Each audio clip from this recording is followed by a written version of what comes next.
Ladies and gentlemen, hello and welcome to USDrift Circuit Formula Drift ProAM. And my name is Alexander McHugh, and I'm going to be your announcer, and I'm joined by my co-host. Go ahead and introduce yourself, co-host. Co-host, co-star, whatever we want to call it, right? This is Dustin with Dustin Motors. Really excited to be out here back at Sebring. It's interesting to be on this side of the track. Would much rather be on it, but excited to see a lot of friends out there and familiar faces. Really pumped for this. Hopefully the rain's going to hold out for us. That way we can have a really good series here. Now, if you're watching on the live stream, you're just now getting here. We've been here all day, and the heat is out to get these guys. It's affecting the drivers. It's affecting the cars. But, of course, these drivers are no slouch. These are your Florida drivers. So they're used to it, and that's not going to stop them at all from checking out this track and putting down everything they can to impress you guys at home and those here at the track. Yeah, this event was rescheduled due to some tropical interference. Apparently, weather is kind of a problem out here. They have this really weird rule where in Florida, since there's a lot of lightning, that we need to shut stuff down when it gets too close. It's kind of weird to me, but apparently we're supposed to be safe in drifting, so we did have to reschedule, and that's why we're here today. So it seems like we're going to have a little bit of a challenge that might be approaching us now. If you can't see it on the stream, we do have a little bit of storm clouds making their way over to us. So we're hoping that just in a minute here, we're going to get started with qualifying, and we're going to hope it stays clear skies for as long as possible. But of course, if you know drifting, then you already know that as long as there's no lightning given, it is drift, rain or shine. And so these drivers have had a nice clear day. It's going to be interesting to see those who've had to practice all in the dry, how they're going to handle if they have to do some runs out there in the wet for qualifying. I think it's going to be more of a win they have to do. I think those guys that qualified higher or have good point standing that are getting to go early are going to have a nice advantage, at least getting the qualifying runs in before this storm. We're looking and tracking it. It looks like we're about 30-something minutes out from seeing if there's going to be precipitation coming out of this storm front. Hopefully on the audio you guys aren't hearing the wind too bad. We're trying to figure it out. We're up here with all the judges here.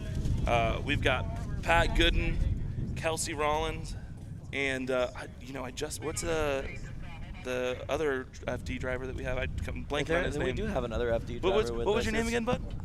Oh, I'm Jeff Abbott, a.k.a. Awesome. There we go. So Jeff Abbott out here is a man after my heart, knows a couple of good friends, and was rocking a Miata, and that's always a good time. I'm a big Miata guy, so love to see it. And apparently he's a lacrosse guy, too. That's kind of cool.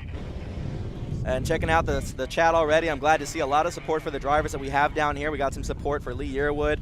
We got a question, is Dirk Stratton in this? Haven't seen him out here, but maybe we'll get him out here. And of course, Taxi Garage showing up in strength. Unfortunately, we don't have anyone competing them, but they definitely showed up to be a part of the drift community, as they always are, here to definitely show what their products are. Amazing company, amazing team, so we're glad that they're still here.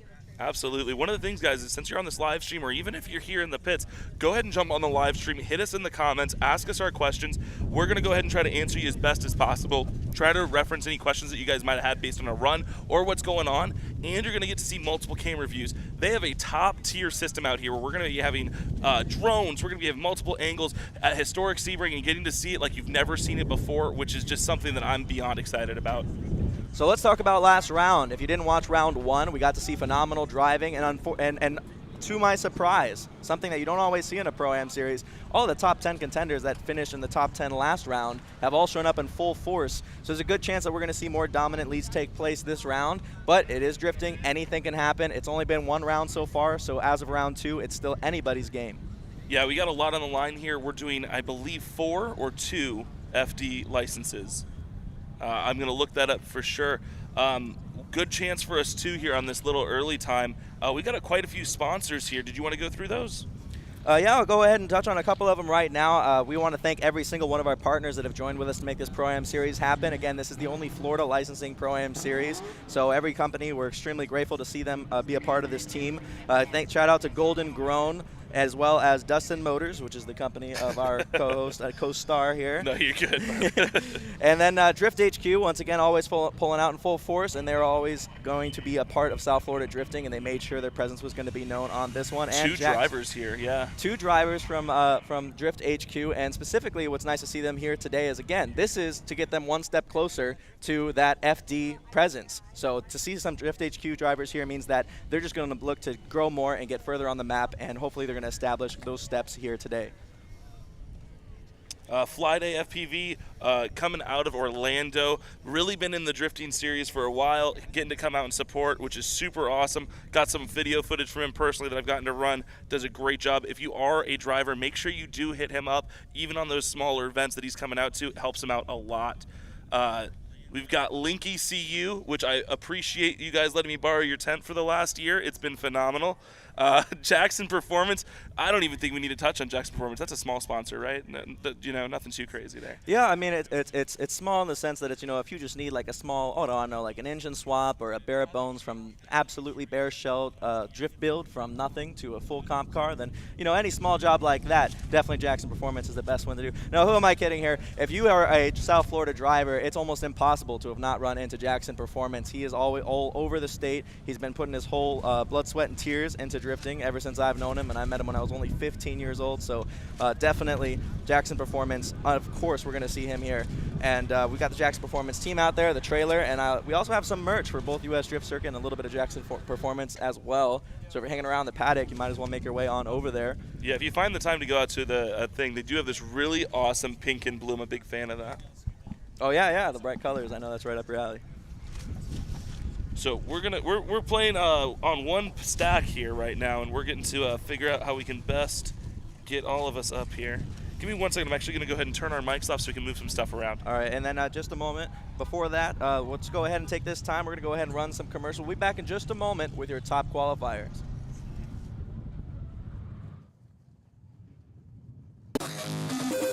Link is the engine management solution for champions the world over. We know what it takes to win, pushing boundaries, performing under pressure, and having the best people on your team. Our tech support are performance specialists, available 24 hours and ready to talk one-on-one about your winning formula.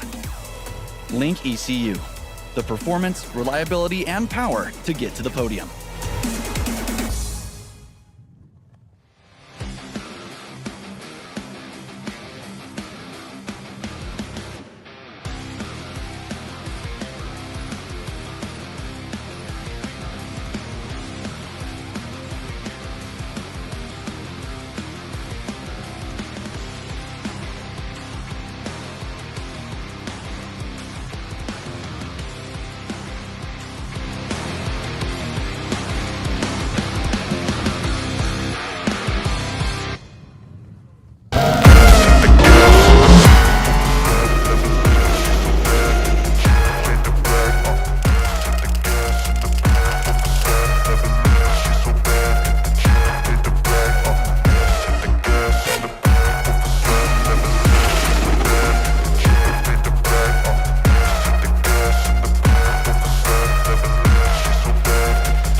Guys, Team Taxi Garage here. Use code USDC during the live stream for 10% off store-wide.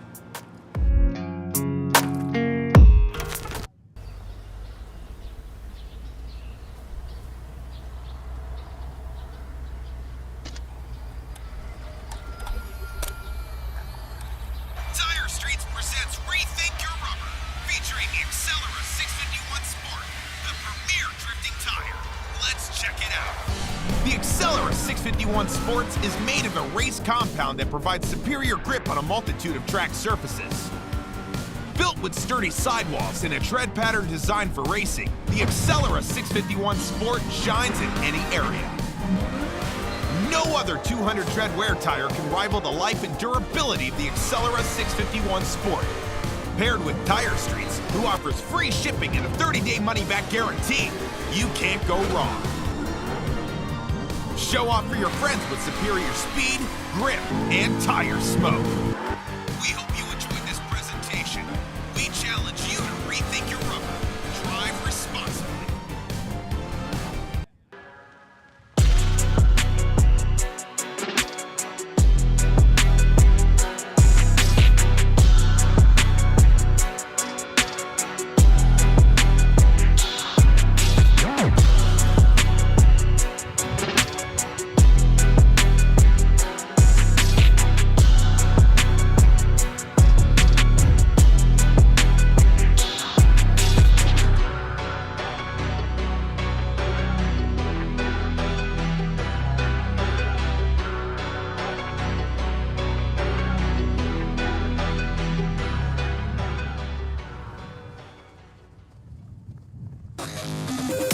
Link is the engine management solution for champions the world over.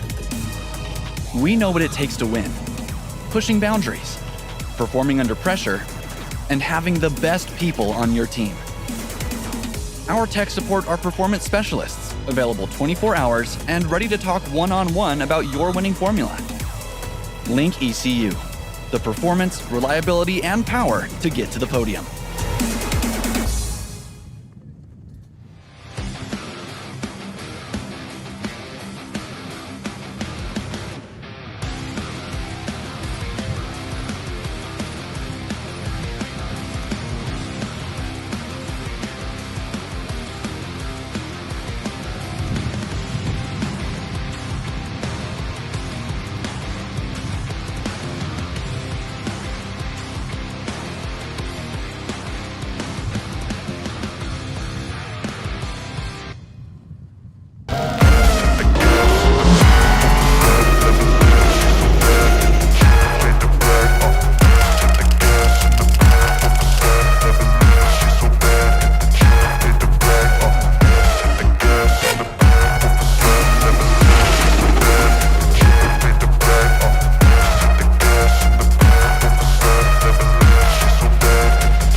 Guys, Team Taxi Garage here. Use code USDC during the live stream for 10% off store-wide.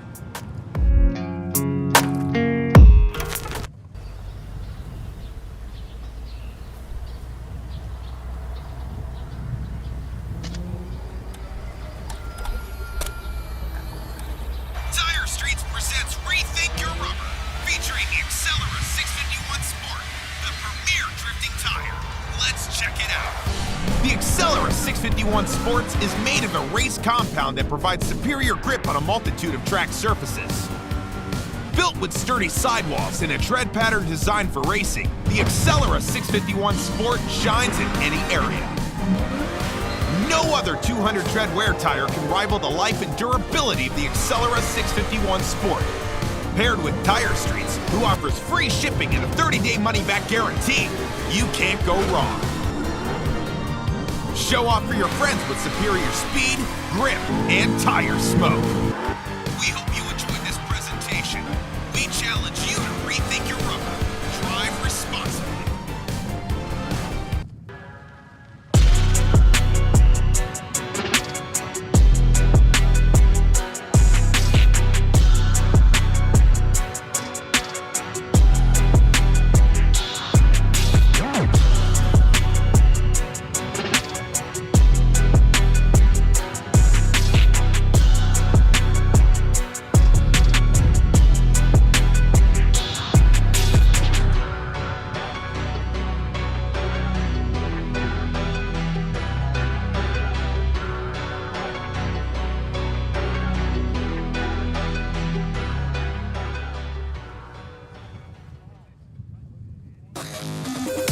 Link is the engine management solution for champions the world over.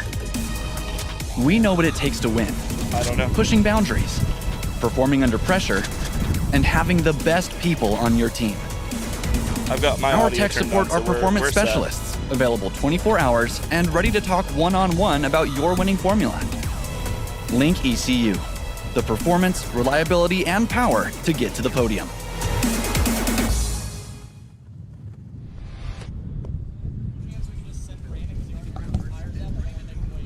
All right, welcome back. If you're just now joining us, don't worry, you are not late. We are just about to get kicked off with our qualifying, and the order is going to be based off of the results of the previous rounds.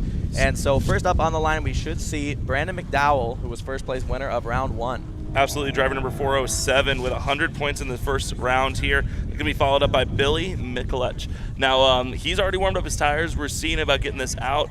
With the delays that we were having here, we're just trying to figure everything out, and that way we can have a smooth actual qualifying here. You guys might recognize Brandon McDowell as a longtime Enjuku racing partner. He's been around for a long time in the South Florida drifting scene, and he's also competed in clutch kickers, where you almost recognize his car from previous, pretty much any grassroots competition. You've been in the scene for the last 10 years. He's popped in and out, and he's been showing up all day today. Yeah, definitely showing up and showing out. He's going to be definitely coming out to get another top position, trying to cement his spot here and continue to be the points leader. We've got the thumbs up from the judges.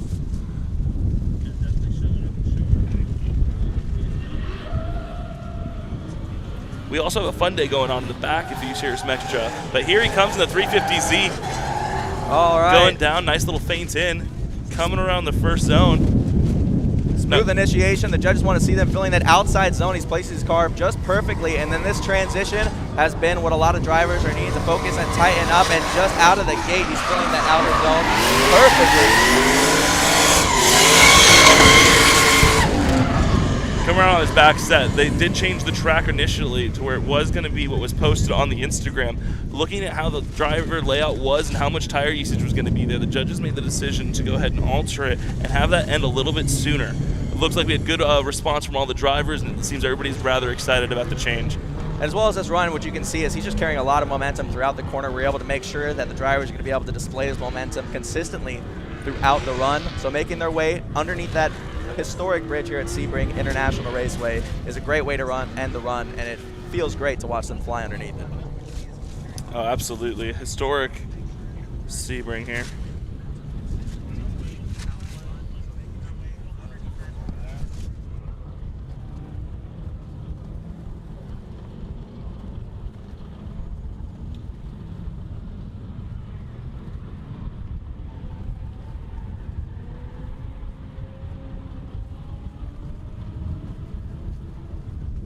Judges are coming back with a 74 for Brandon there on that first qualifying run there. And so you're familiar with the qualifying format if you've never seen a drift competition before or not familiar with USDrift Circuit qualifying procedure. Each driver is going to get a chance to do 2 runs. They're not going to be consecutive, so each driver is going to get a chance to do their first pass and put up whatever type of strategy they want. Some drivers want to hang 10, go all out on their first run and put it all on the line, and then if they can't make something of it, go after that second run and try to solidify a more conservative run. Other drivers, they love to do the opposite. They like to just get a nice clean run down first, and then if they have points on the board and they feel safe with what that run looked like, they'll reserve that second run, they'll put it all out, and they'll go put on their show. So here we go, our next driver. Billy Mikulich coming out in a LS-powered 350Z. This guy has been absolutely tearing it up in all the events that he's been showing up to. What an amazing driver, very aggressive on the charge, and you can see it on that initiation and how he drives here.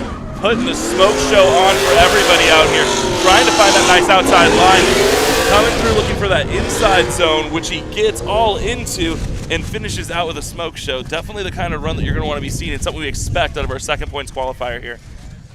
As we look at that replay, you can see an excellent use of control of the car here. A lot of these drivers are really experienced, and the ones that are experienced really stand out because they're able to utilize the throttle much more than drivers who are beginning on this track. Making great use of the momentum is going to reward you with lots of use of the throttle, and these drivers are placing their cars just perfectly to be able to peel out through as much of the corner as possible. Yeah, and to go back to something you were saying about the strategies, and it's something that I'm getting some text messages from some of the drivers and what's going on with their cars and such. If you have a car that is going to have an issue and you need to get your qualifying and then take the time to fix your car, that first run, as conservative to get points on the board as possible, and they're hoping nobody beats it. That way they have the time to hopefully work on their car, get back out there, and really continue to compete. That's the whole goal here. Ryan Acevedo is coming up next. He's third in the points. And we're actually looking at a 66 for Billy on his first run out here in qualifying.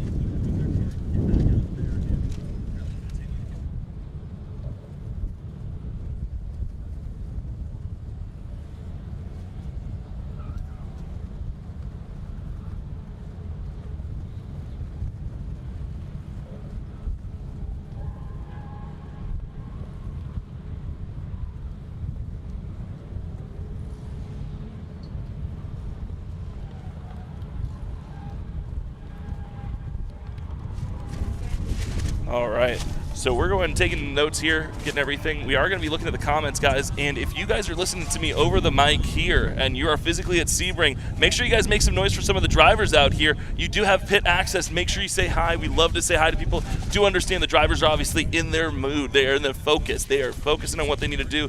You might not be able to talk now, but I am sure they'd be more than willing to say hi to you at some point and take some photos.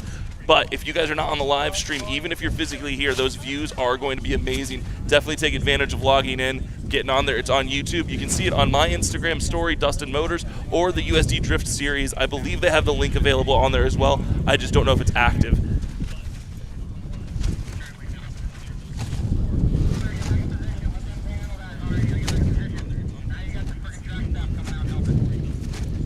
Coming up, we've got Ryan Acevedo. Looking for a thumb up on the judges so that we can send him out.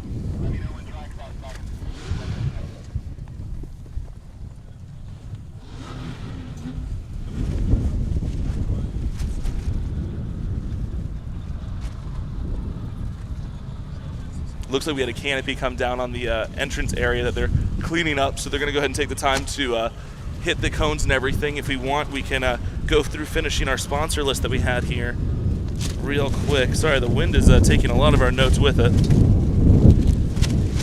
We were at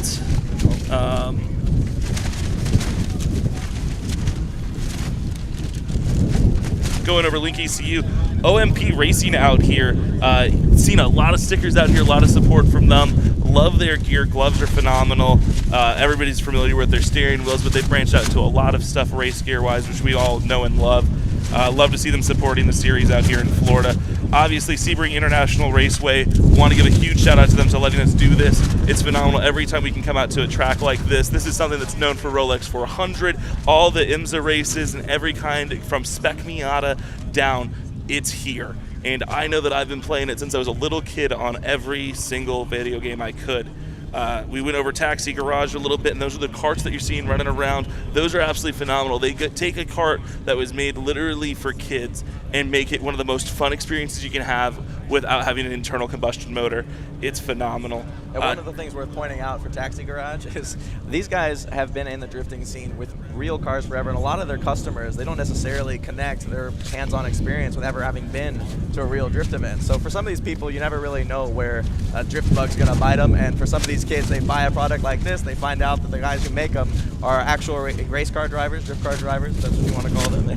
I love that point of view too, because I know that a lot of people that are in this motorsports series come from BMX or some sort of action sport. Ryan Acevedo coming in, big initiation out here, running on the outside, coming around, putting his pedal to the metal, coming around, looking for this next outside zone. Doing a great job getting out there so far, really smooth, not a whole lot of correction. Working that wide spin, catching all the way out to every flipping zone. This one right here, a little bit harder to sneak out to, but he's able to make good work of it and throttling out underneath that bridge. I love to see that bridge. I'm so glad we added that. Yeah, it's phenomenal. Ryan Acevedo is one of those guys as well, where he came from sim, and it's one of the main reasons why I believe in sim racing getting pushed over and into the physical sport. He came out at 16, 15 and has been absolutely killing it. And the amount of hours he has on sim trumps most drivers that have been driving for years, because he can consistently do it rain or shine, and he doesn't have to worry about that tire price. Speaking of tire price, Tire Streets is absolutely the person to go to. Make sure you guys check out. They do amazing deals for all the drivers and have stuff in stock when others don't. Definitely the hardest part right now is getting tires in from overseas. I think what you said just all happened with everything that happened with COVID. For a while, there were no races in any motorsport at any track, and it seemed like overnight you just saw Instagram posts, YouTube videos of just about every real-life professional driver in any discipline all of a sudden setting up multiple $1,000 sim rigs at home. And it was a great way to get seat time, when even for people who are lucky enough to come out and drive on real tracks every day. Ryan on that last one getting a 58 from the judges. So that's exciting. So right now, in first, we have our first points leader. Second, we have Billy with 66, and then Ryan coming in third right now currently at 58. And next, I believe I see over there warming up his tires is Lee Yearwood. Lee Yearwood is another just very familiar name, and man, that car in practice has been killing it every single run. Definitely a beautiful sounding car, and the driver definitely knows what to do with it. I'm glad to see that that car is in that driver's hands. I would not want to see any other combination of the two.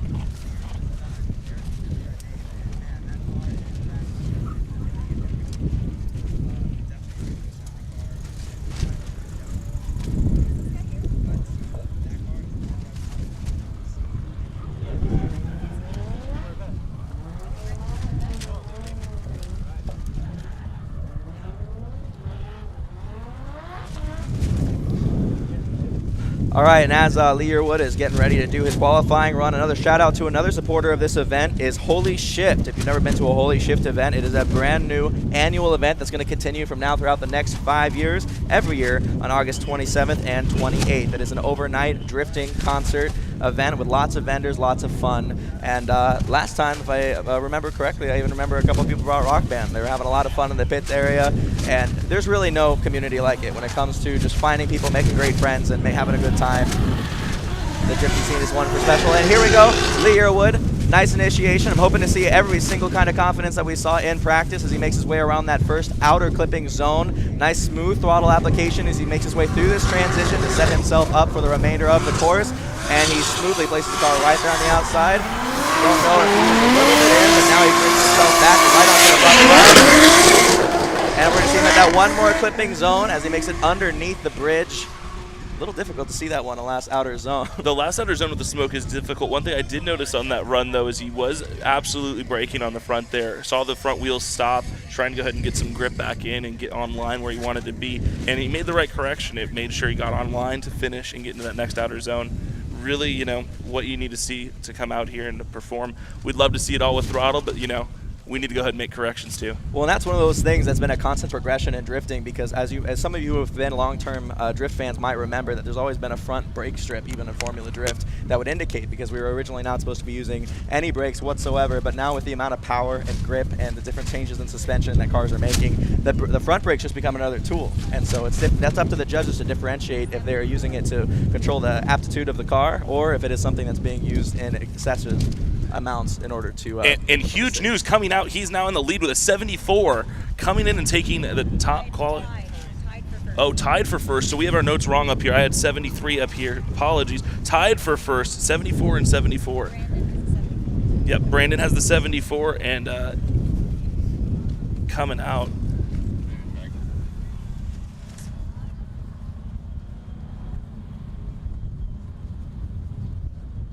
Up to the line should be Brad St. Germain. He is sponsored by his title sponsor, which is also one of the supporting sponsors of this event, Golden Grown. Glad to see him out here in a Corvette. He's just been getting used to it, and now we're going to see what he can do on a Pro-Am level of competition. It's really going to test his adaptability to the chassis and to the track, as he's usually out here rocking a Jackson Performance S14 that's LS swapped. So at least you're still in the V8 family. We'll have to see what he can do here.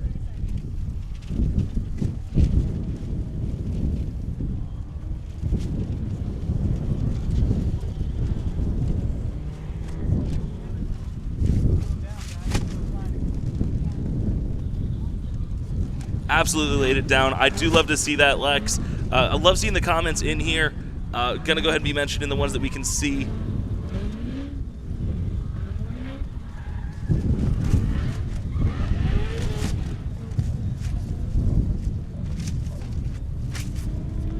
Great work indeed by Lee there.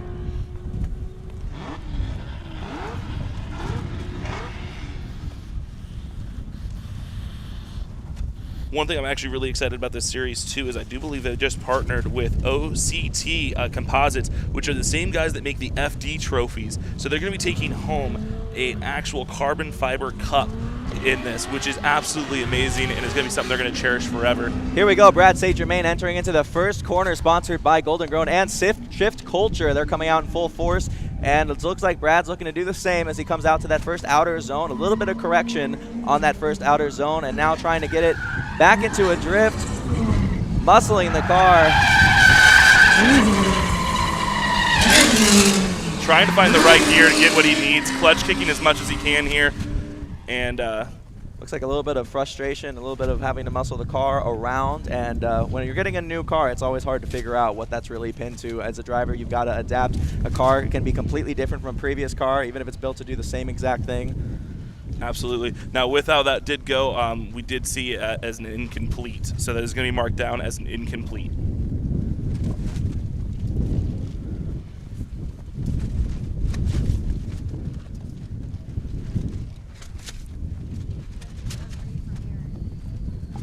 Next up, we should have Eric Noguera. I apologize if I'm saying that name wrong. We're going to butcher names. That's actually our second profession. We both own a butcher shop and it's specifically for names. We're really hoping it'll take off. It's been 3 years and we haven't made a dime of profit, but you know, we're not giving up on this one. I think we're in it together. Yeah, I think if we keep having the business meetings once every 3 years, we're going to continue to strive for success here. I was wondering if we were going to get like a Jared Dienda level joke in there. Oh, man.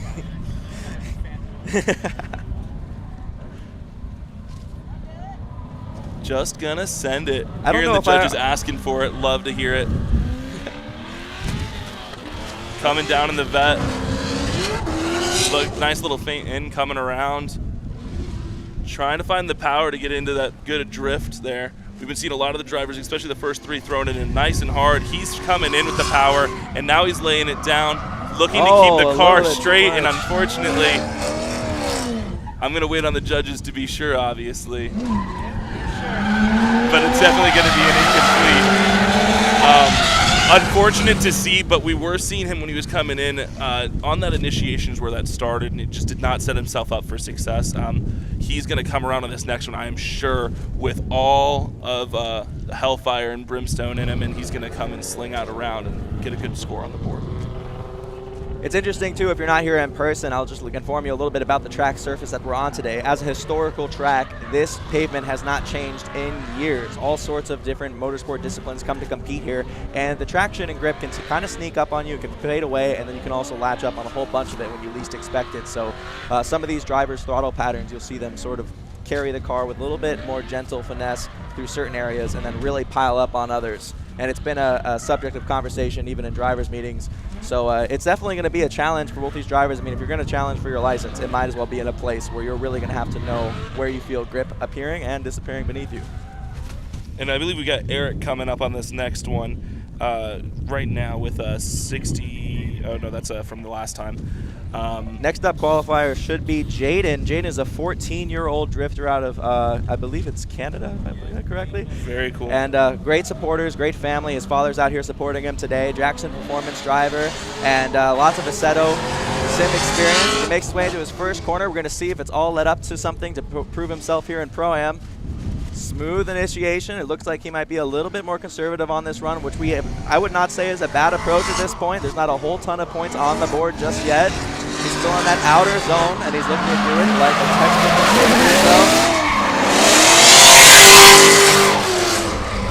Going a little wide on that last corner, so it's going to be hard for him to get into that next zone, which is something you got to think about. Drifting is not what corner you're in, it's what corner you're going to be in, making sure that you're set up to get through the whole track there. Going to be looking at the judges for a score here soon. One thing that certainly can't be underestimated about that driver is to see a driver come out here and in practice. A lot of these drivers who are learning a new car, we get to see that progression throughout practice, and he's one of the drivers I can say genuinely improves run after run, and the amount of time he has ahead of him, it's going to make a huge difference in what he's capable of in his drifting career. We've got FPV out here flying around, getting you guys some footage of us drivers. And the Canadian's going to be walking away with a 63 on his first qualifying. Definitely a good number to have up on this board.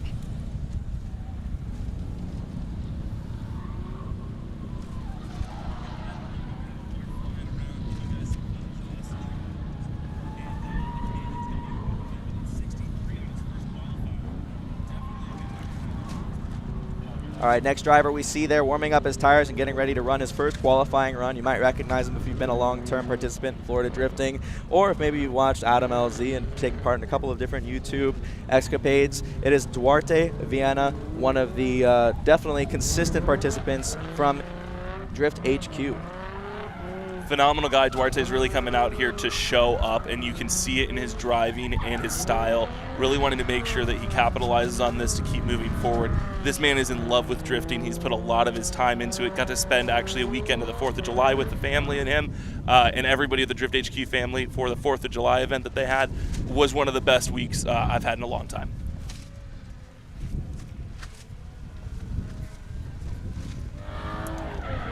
I definitely think one of the things I'm extremely happy to see in this motorsport is just lots of diversity has now come out of this sport. We have people competing here from Canada. We've got a lot more, just every kind of culture, every place in the world. You never know where someone's actually going to be from when you show up to a drift event. No, and what's great is Burning Rubber's universal. I don't need to know the language, and we can be door to door. Got to see that with one of the other series that I've gotten to help with. Had a lot of South American drivers coming up, renting cars, getting cars brought up here, building cars up here, and it's just an amazing thing. Me and him might need a translator to communicate, and he needs a translator for the driver's meeting, but I can tell you, he doesn't need to translate anything on his initiations when he's getting wild and getting on my door. I think it's also universal. It's funny because we all have our hand signs, especially when you're in that line getting ready for Tandem, whether it's just an open event or whatever. And as long as you know 2 and thumbs up, you're good to go. Absolutely, all day throwing up 3s, 4s, and I'm always down for a thumbs up. Love throwing a train out. But here we come with Duarte from Drift HQ. Nice initiation. That BMW is looking very comfortable in its current setup as he makes his way around that first outside clipping zone. Now he's going to look for a transition that's going to set him up. This transition and how you set yourself up for this wide sweeping turn. Technical part of the track. Let's see how he does here on the last outer zone. Doing a good job. Phenomenal job. We got to see that one before the smoke hit us in the face. That was really great. nice. Yeah, the wind helped us out a lot there. That BMW looking absolutely planted. Big shout out to the team that put that together. I saw 2 stickers on there, one from Magic Man and one from Cricket. Amazing fab and team out there. Phenomenal people, and definitely down to write on a whiteboard and say hi.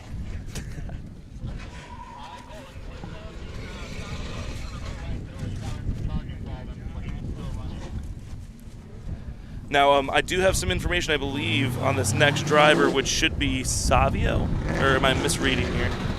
Yeah, so we're looking at Savio. I got a text message a couple minutes ago.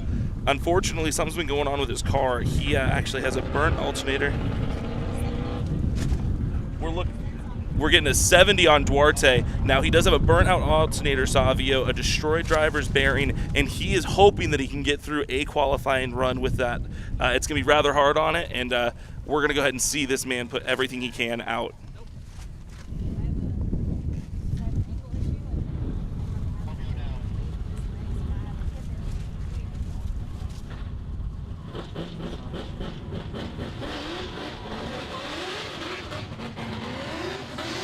Next up is Connor Oh, no, never mind. Look, from Savio. the grave. Yeah.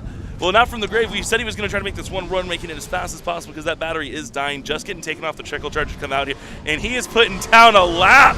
He is not holding back. He does not care that he has the issues going on. He is trying to show that this car is going to get into qualify, and he is a competitor here. What an absolute madman looking for it. Oh, and running it all the way through. He is ecstatic that it just made it through that qualifier. You know, up here in the judges' booth, you definitely get a lot of that tire dust coming over, and sometimes I just feel really honored to be choking on it as it makes its way over here.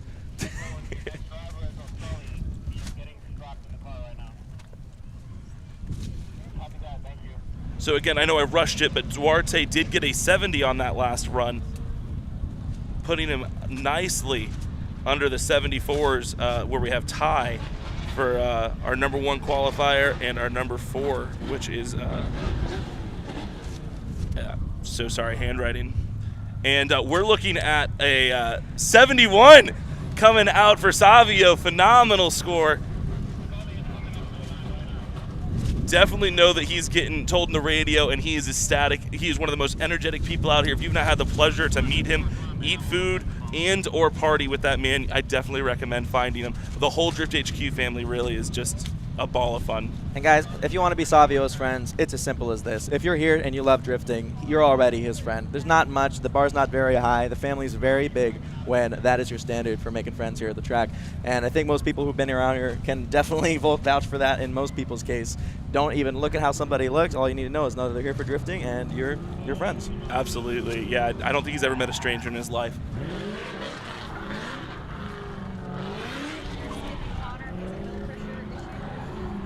So coming off the line from the judges, Connor's having an oil pressure issue and is going to be moved over to Sasha now. Looking for Sasha to come out on this next run. Last round, in round 1, we saw Sasha put up 11th place, so he's definitely going to be looking to add himself onto the top of competition. If he can do better this round, then he's going to be one of the names that's definitely contending for the championship. We've seen Sasha appear at a variety of different tracks. He was even at the last event at Clutch Kickers, and I got to say, as another driver that was there at that East Coast Emerald Dragway track, that that man made sure he said goodbye to that track in peace. He wanted to make sure that if it's going to be laid to rest, I'm going to put my wheel on some doors. I'm going to get really close to people. And so I'd love to see the same energy here, because when he's really looking to tear it up, he does not hesitate. And you might even notice that if you take a look at his door. Absolutely. One of the things is I believe both of us are pretty active drifters. I know I've got a 350Z and a Miata, and then you have... I've got an LS1 swapped S13 and an LS2 swapped S14, so hoping to be out here someday. Ooh, very smooth Manji and faint entry by Sasha. Using all of that outer zone, putting the power in. Making some corrections, trying to get that angle in. And doing it. Oh, great job. Lots of attitude coming out of that car as he made a transition to that last clipping zone. Overall, that is a run he should be proud of, especially, hey, that's his first run. He can definitely make something even more of that and capitalize if that's what he wants to do with his second one. Absolutely. One of the fun things I just noticed is, because I'm not used to announcing with a co-star here, is we both take the same time to look at a car and appreciate this. We're both in love with the sport, and if you hear us just not announcing or saying something, most of the time it's us really appreciating the moment and making sure you can hear it. I think it's interesting, too, because if you are new to this sport, you might not understand that we appreciate some things that maybe you wouldn't even recognize. The smash door of this sport is earned, people. Yeah. Keeping it clean, too, and having a nice car show car is very cool as well. New top qualifier, Sasha, with an 83, everybody. Make some noise for this guy. 83 coming out, hitting the gates, running, shooting for that #1 spot. Yeah, I felt it in my gut. That was a great run. He should be very proud of it. I mean, in 83, he can hold on to that. He can do whatever he wants with the second run. I mean, hey, like... I've met Sasha, and he's going to party. All right. He's going to send it.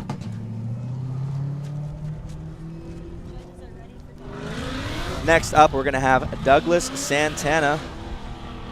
Douglas Santana competed in round 1. He finished in 12th place. So just like Sasha, it's not too late. It's only round 2. And I think we're going to see something special out of him as well. Round 1 standings don't really say much. I mean, it's this early on in the competition. People are now revisiting this track. A lot of them have probably had the chance to look over video footage, watch other drivers drive, and then I got to say, I have not been to a competition in a Pro-Am series where there's been this much track time. It's pretty rare in most cases. It definitely speaks to how Chris Jackson and everybody is setting this up and really taking the opportunity and running with it. As you said earlier, I hope this is a series that stays in Florida and continues to thrive, because there is a lot of drifting here in Florida. I know every time I see a debate on what's the best state where our name gets popped up, and I'm beyond biased. I live here, and I think that Florida's it. Can't wait for the Texas guys to get into the comments.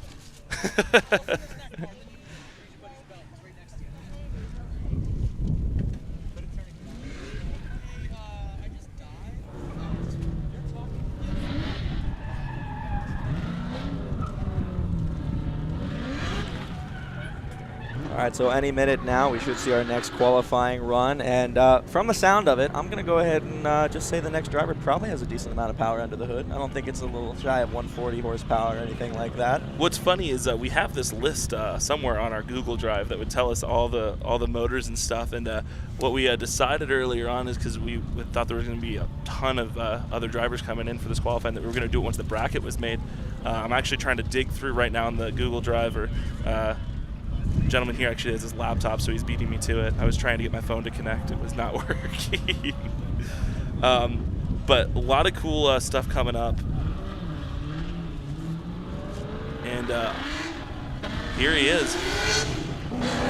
Oh, this is one of your favorite cars the whole time. Oh, yeah. I've been watching him in practice, and he's been throwing down in practice like he's in competition. So what we see here in qualifying is definitely going to set the pace for what to expect for the rest of the day.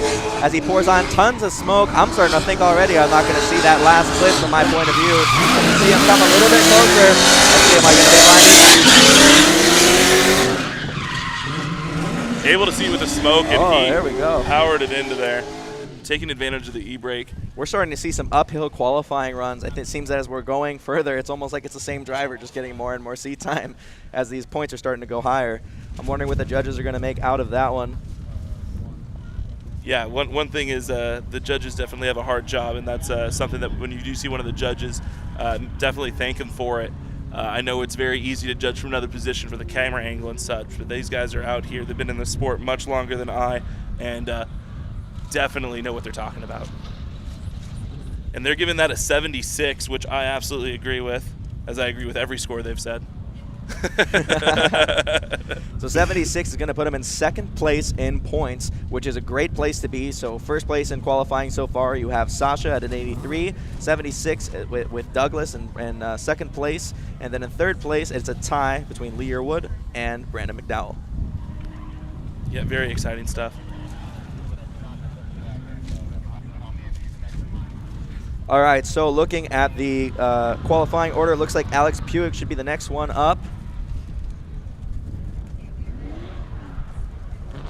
Speaking with Alex Puig earlier today, he was explaining a little bit of concern over his brakes, the temperatures. I'm not kidding, guys. It was 93 degrees. It felt like it was 100 out here, and he was losing brake pressure just because of overheating issues. So it's going to be interesting to see if he's able to muster up a little bit of coolness on that car and be able to span his run enough to put down a good qualifying run. And practice is a little bit harder because you are hot lapping. You're just trying to get as much seat time. So if he can just get one lap at a time, it may be smooth sailing enough to perform today.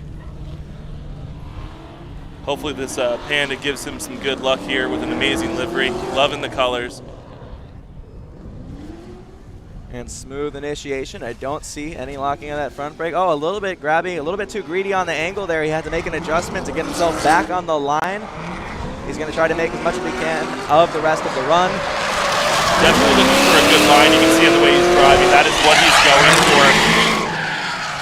Hunting to make sure that he has it down and consistent, make sure his car can handle it. He's treating this like a practice. He wants to get in, but he knows that he needs to make sure that line is there and the car can handle it. And so what people are considering also when they're driving in these qualifying runs, I mean, we don't have a full top 32 drivers, but we do have more than 16. So these drivers are just looking to solidify themselves in that top 16. It gives them a way better chance at getting some points on the board towards the championship. That's one of these things about these events too, is the roster can be insanely large. I think Clutch Kickers is how many starting? Oh, it's like top 64. Yeah, 64. Yeah. And I mean, taking that down, we're getting to start here at almost a top 16 in qualifying.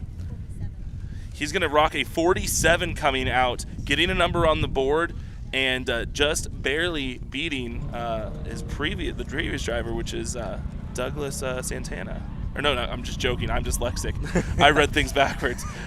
He's got like the highest score. No worries, but we do have some zeros on the board, so having a 47, I mean, hey, it's anything, and who knows, having a brake issue in your front, I mean, if you're really ready to just double down on that, having no brakes could be a blessing. Maybe you got to go out there, use nothing but the gas, and who knows, it could be a godsend for him if he just gives it everything he's got.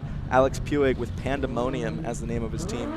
I always thought that was a pretty clever name. It's a clever name, it's a clever livery, and the sweetest group of people. I got to hang out with them quite a bit out here the last time I was at Sebring driving with the, I believe it was the event that's actually coming up, the Holy Shift event. Adam Grendel. Adam Ginkle, Ginkle, South Florida driver. I should read off of my my thing, not this handwritten note. I'm sorry. You don't like reading my chicken scratch? I'm honestly loving the notes that you're passing me. It's just very hard for me to read them. So he's coming out. Adam Ginkle, South Florida, longtime OG. I've been a big friend of his since I was 15 years old. We were both out here drifting as teenagers with a big 100 shot of nitrous out of his G. Look at that go. Ooh, a nice smooth. That was a nice smooth engine there, and he's keeping himself right where he needs to. Not a ton of speed, but the car's going where it needs to go. We're seeing the smoke, and we're seeing the confidence. Fortunately, clipping a few little cones there at the end, but you know, he's just trying to keep it wide. Adam Ginkle with Breakbank, you can always find him at it. He's just willing to go down and drive anywhere. You know, I see him out there at Atlanta. I see him all the way back since County Line. Anywhere he can get seat time, the guy just loves to drive. So to see him on the ProAM stage, well deserved. I like to see him here. The Breakbank guys are awesome. Definitely a group to hang around a bonfire with. Definitely no fun stories there. Do they do that? I want to go to a bonfire with Breakbank. I'd 100% go. Yeah, man, it was a fun time. I got a nice little trophy on my wall actually from that event, and it's a hood of a car. 73. And he's rocking in with a 73. Love to see it.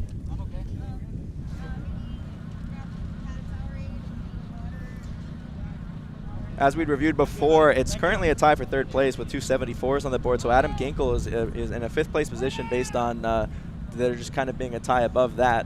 But Adam Ginkel definitely seems like I've seen him be more aggressive than that. Now he definitely has no reason to hold back. I think 73 is going to be enough to keep him in the top 16, unless everyone proves me wrong. It's happened. Hey, you know, one thing that I've tried to do as an announcer is we can make these statements, and the gods look after making them different. You know, the drift grip, the environment and everything, but I am saying it looks way nicer than it did just a few minutes ago. That wind really carried out that storm for us and didn't let it develop, which I'm very thankful for. Oh yeah, and track conditions, they are anything but predictable in Florida. A lot of time, run after run, the changes are happening. It's almost like there's a spirit at work. It can be a little bit spooky. Yeah, the temperature changes are insane here in Florida. Powering in those notes above. Coming out, big and swinging. Oh, straightening out right there on the outer zone. I don't know if it was a full straight. We're gonna have to talk to the judges, obviously, but he's still wanting to throw down and get his lap in. He's got the tires. Oh goodness! And that one's gonna be a little bit more blatant. Still gonna win on the judges. Yeah, it's gonna be an incomplete. Speaking of spooky, that looked like it was a little bit spooky to me. I didn't understand. You know, it was great because I was so ready. I saw that initiation come by, and so I mean, hey, on his second run, if you saw the amount of energy and emphasis in that initiation, hey, if he makes a full run out of that type of entrance. I will say this entrance. So the first time I did it, I was trying to do this in second gear, which is absolutely impossible. Every single driver here is launching in their higher gear and using the top end of it, mainly in that third gear. Just absolutely throwing this car in and trying to find grip while also getting it sideways. It's a fun balance, and these guys are having a blast doing it. Next qualifier should be Kenneth Geringer. I'm hoping I'm pronouncing that again. And that is the last participant from the last round. He did come in 16th place, but that means everyone after him is their first time here at this track. He's going to be here with at least the previous experience underneath his belt. And just like I've said before, you never really understand why someone ended up in a position in a previous round. Anything could have explained what happened to him in the last round, and none of it matters here because the first place here could completely change the dynamic of the championship. Absolutely. If anybody knows anything about a team racing, any sports series at all, game day is game day, and it completely different. What's happened in the past is the past, and the chance is yours to take. So seeing these drivers out here with that look in their eye, getting their safety equipment on, one of my favorite things, especially when I see it in the videos and little montages, and you see them just getting that focus. Love to see it.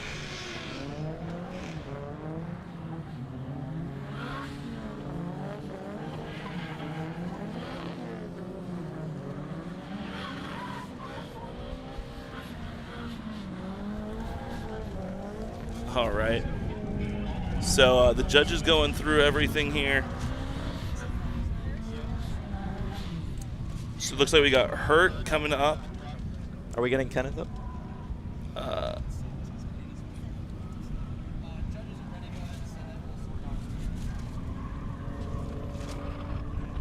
Trying to listen into on the radio traffic here, as well as reading and getting everything, guys. So I apologize for the momentary lapses here. Trying to see who's coming up. All right, so according to my notes here, this should be Kenneth Geringer in his S14 with the rear of an S13, so S13.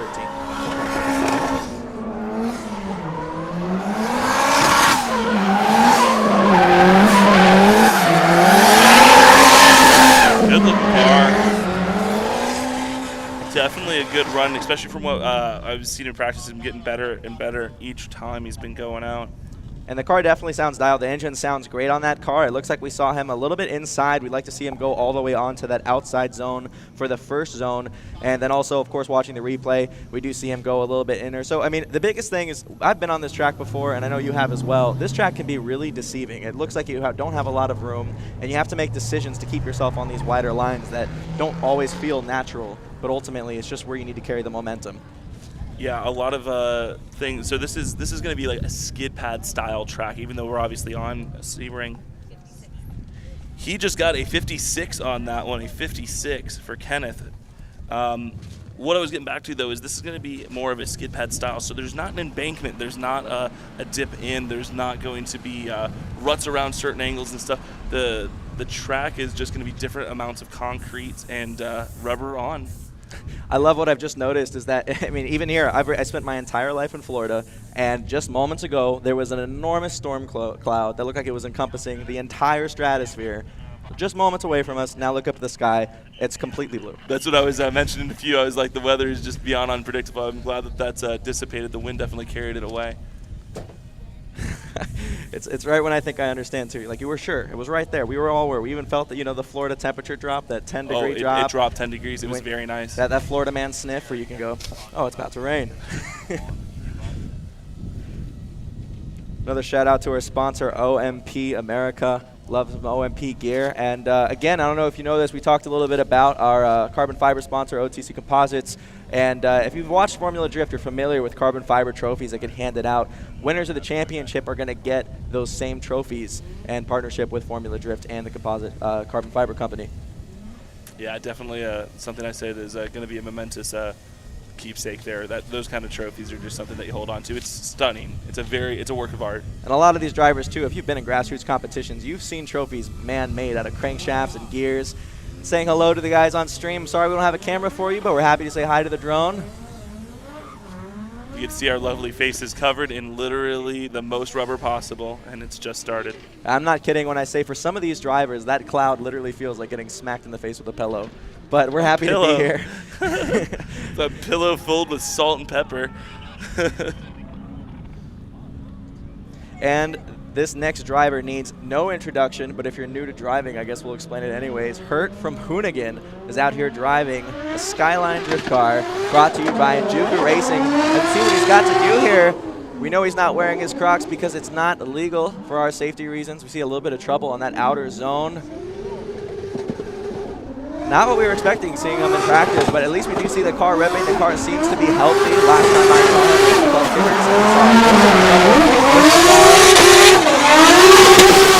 Yeah, one of the few cars we have that's right-hand drive, I believe, too, out here. I don't think there is another one in the competition. Probably one of my favorite liveries with the bass boat coloring and everything. Personally, I'm wondering what the judges are thinking off of that initiation and then that first zone. And I'm hoping, I mean, I'd love to see Hurt in this competition. After that, you know, we don't really understand for sure what happened, but I'd love to just see some calculated approach to the next qualifying run because he made his way all the way out here. I know Juka Racing is very happy to have him on board.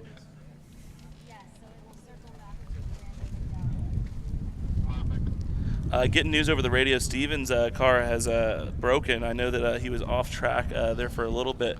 It's unfortunate to hear that he's not going to be making his first qualifying. I'm not sure if they're going to be trying to fix that to get into the second. And then do we have an official ruling on Hurt's qualifying? They're discussing that right now. Just the radio chatter cut in while they were in their discussion. Okay, so if that is so that's actually our full grid. You got to see them all do their first run, which means now we'd be circling around. Oh, we do have one more. We have Marcelo. Oh, okay. Thank you for the correction. Yes, we do. I apologize for that.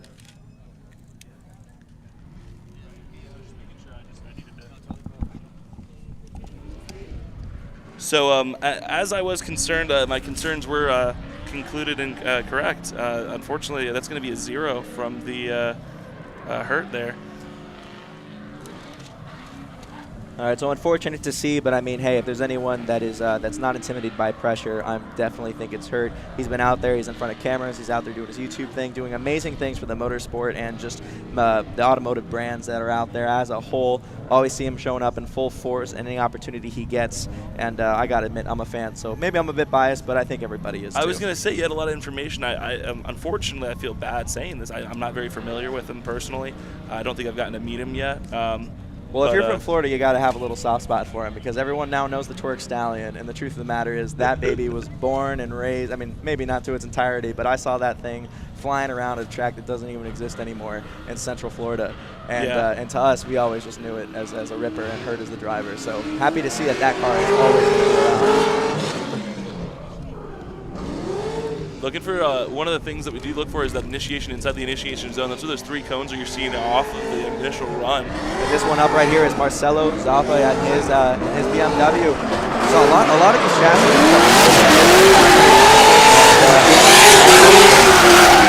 for no made-up reason, these cars are extremely grippy, so much aftermarket support. The SLR kits that the BMWs have are just beyond consistent and so easy to tune in. And we're always saying this transition. There's always the conversation of, oh, what's the new S chassis? Oh, what's the what's the new Miata of the industry? So, well, yeah, I mean, if I was to put a name in the race for what I think the next chassis is going to be, is Corvettes. Oh yeah, and they're already popping up everywhere. FTF really showed up with that kit, and I know Drift HQ's been doing a lot of work with that as well. And just the amount of stuff that's out there for that chassis now is just, and it's tested, it's run, and it's won. You know what I mean? I'm almost sad, honestly, because I mean, I'm only. Oh, here we go. We have a score for Marcelo 64 Zappa. for Marcelo. All right, we got 64. So now I believe we've gone through our full grid. Marcelo Zappa, the last to make his first qualifying run. So we'll be taking ourselves back to the top of the order. And the first up next should be Brandon McDowell, who just had his first qualifying run. Bring him in at a 74. He was tied with Lee Yearwood on the first run of qualifying. Looking to definitely see him score higher than that and break that tie. Absolutely. But yeah, no, I was about to say with the Corvettes, man, I 100% agree, and I'm almost starting to get scared because every time this happens, a car gets popular in drifting, it all gets bought up, they all have the time of their life and get sent to the grave, as they should, in true honor and respectable fashion. But I'll be honest, I'm only 26, and at a midlife crisis, I really wanted my midlife crisis car to be a Corvette. They may not be around anymore. You know what's great is I don't think that the boomers are going to let them all go, and I'm sure you'll find your one that's going to have a nice pair of New Balances inside waiting for you and a pair of khaki shorts. Oh, and that is the uniform of choice for me. Yep. As we say that, Jeff Abbott in this judging booth giving us a little bit of a glare. Hey, but you know, all things considered, you're a father, and you did choose some fashionable New Balances. Those aren't the Grill Master edition. I'm happy to see that. It looks like you can go in some good walks. I'm not going to say anything on the age thing. I know you said you're the oldest one in here. We're just going to let that one be, you know. We don't need to put it on the live stream, you know. It's okay. Oh, you get better with age? Yeah. Yeah, man. 62 looks good on you. Pat Gooden. Pat Gooden with the rips up here. Incomplete for Pat Gooden. The roast wasn't incomplete, sir. That's great. It's okay. Pat's going to go after his shorts in a little bit. It doesn't matter. And I see all you guys over there in the stands. How are you guys all doing along the wall? Are you guys doing okay? Put it on sunscreen. Let me hear you shout if you guys are over there. Make sure you're still alive. I know the sun's been out all day. We're getting a little bit of overcast. We're grateful for all you guys to be out here. I'm really enjoying the Hawaiian shirts. Everybody in the Hawaiian shirt and a straw hat, look over here at the little blue thing. That's me. I'm waving at you.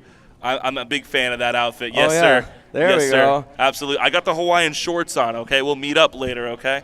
We'll find a beer or some other adult beverages and have a good time. Oh, yeah. There's the see, the smile came on that guy's face there. That guy likes to party. I am loving it.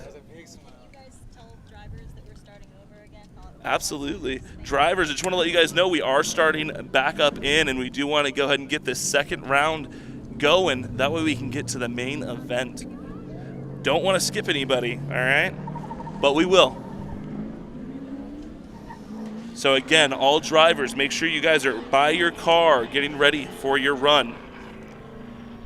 As we go up to the top of the grid again, this is the last chance for these drivers to put down a great score. And it looks like track conditions, I mean, we were all really worried and doom and gloom about what the rain was going to do to our day. But finally, to see some cooler temperatures and some shade come our way is going to be a blessing for these drivers. I know that temperatures are going to run a little bit lower. It went over us. It flew over us. Yeah, the storm. And our wind direction even changed. So the smoke's actually missing us now. The wind helped a whole lot. That's one thing I will say is Florida can be literally 90-something degrees if we have a little bit of a coastal breeze coming in. We're in the center of the state right now. So getting any kind of breeze is phenomenal.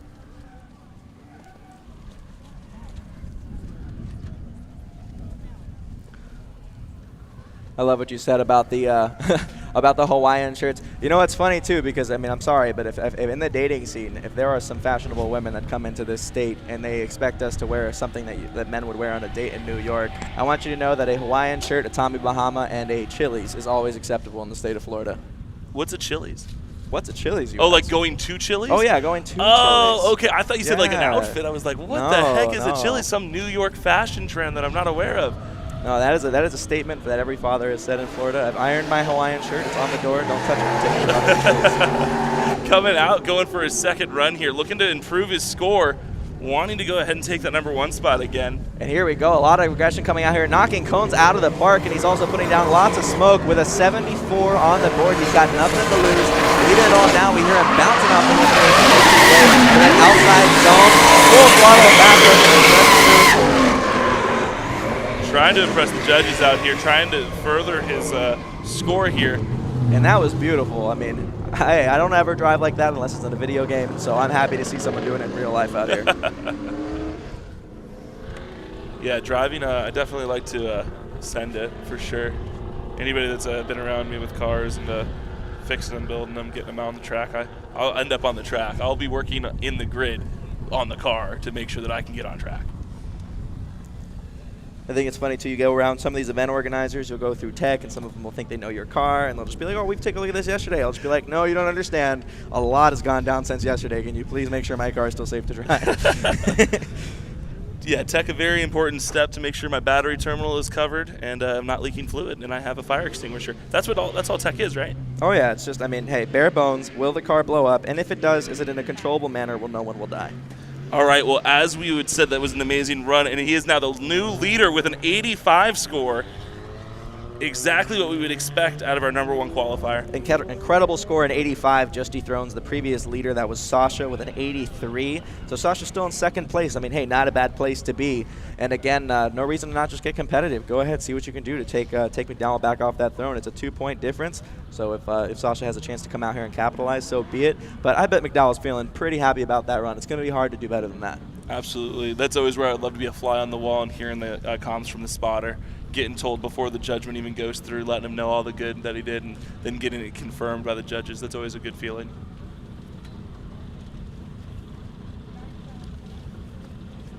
I will say it's interesting. I'm 6'3", and I'm standing under this canopy with my back tilted, and I've got to lean down to see everything. All the judges here, you know, Kelsey's the one that looks like she's got. Oh no, she can't see either if she stands up straight. So we're all we're all slammed in here.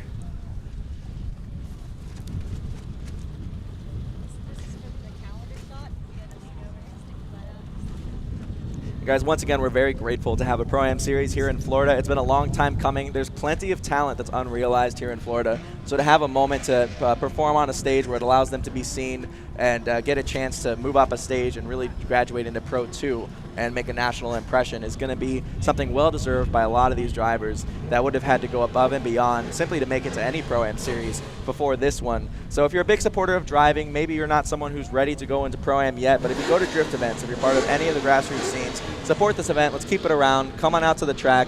It's a great track to hang out at. And here we go with our next Billy driver. Mitchell's coming out. Pulling that e-brake, getting that initiation in, powering in, and putting down some smoke. Not going too far wide, but wide enough to still hit his bumper on a cone. He's a huge fan of taking those off. And again, Billy Mitchell in his previous run with a 66. Looking to further his score. Oh yeah, he didn't like that. He didn't like that the judges gave him a 66. He made that one personal. Now let's see what kind of improvements we can see out of that qualifying run. Looking at that replay, we saw him definitely trying his best to put himself into every position possible. He knows this is his last chance to secure whatever position he'd like. And there's some interesting strategies that I see in drifting. I mean, hey, even in qualifying, yes, you get points towards the championship based on how you qualify. And then if you are at the top, you're going against the guy who qualified lowest. But I've heard some people have a really interesting approach. Some people actually like to kind of start somewhere near the bottom, take that toughest fight first, and then if they can beat it, smooth sailing from there, hopefully. Sometimes it's a real fight in the middle once you get closer in those scores, and sometimes it's David versus Goliath, looking at the points, and someone that's really consistent that's been there a long time. And Billy's coming out with a 71 with a nice improvement, definitely showing up and wanting to make sure that he is going to be in that final battle. So 71, I believe, definitely puts him sort of in the top 5 position, or just a little bit shy of that. We have Adam Ginkle, that was a 73. We got a Douglas Santana at 76. We got Saj Pro's 83. So, you know, a little bit below top 5. But, hey, he's in it. That's the show. We're moving forward, and everyone's getting their second run. So that as we get through here, a lot of these numbers are solidifying what our grid's going to look like.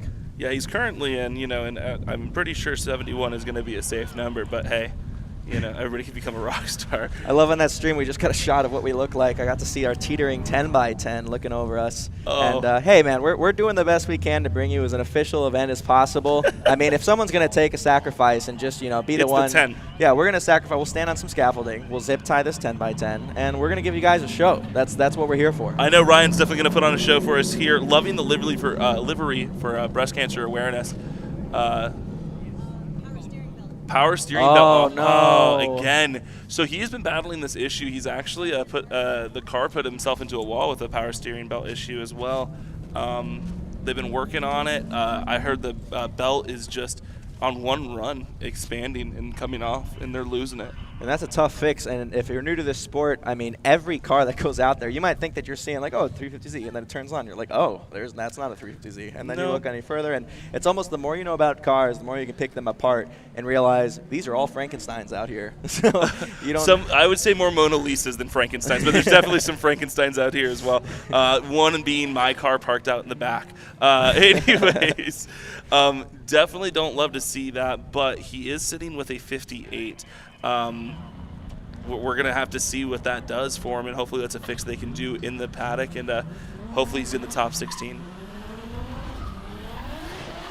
And here we go with Lee Yearwood. He's going to look to make an impressionable run on his last run with a 74, a strong score. So maybe we're going to see a little bit more of that aggression as and it looks like we're getting some. We see a little bit of a lock up there as he pours on lots of angle, lots of smoke, filling that zone. Definitely throwing out for some style points here. Definitely trying to make sure he's on the line. And he's using that angle right now. Getting me excited over here. Love to hear it. Going for the rev limiter. Finding all of that outside zone and coming through under the arch. And wow. That was a pretty run. I love watching him drive. And something to know at home, too. I mean, we've talked about the zones a little bit. It's a little bit harder for us to show it over the stream as we don't have any sort of 3D model to show you. But we saw him come a little bit shallow on this second sweeper. And in the judges meeting, we had already talked about that.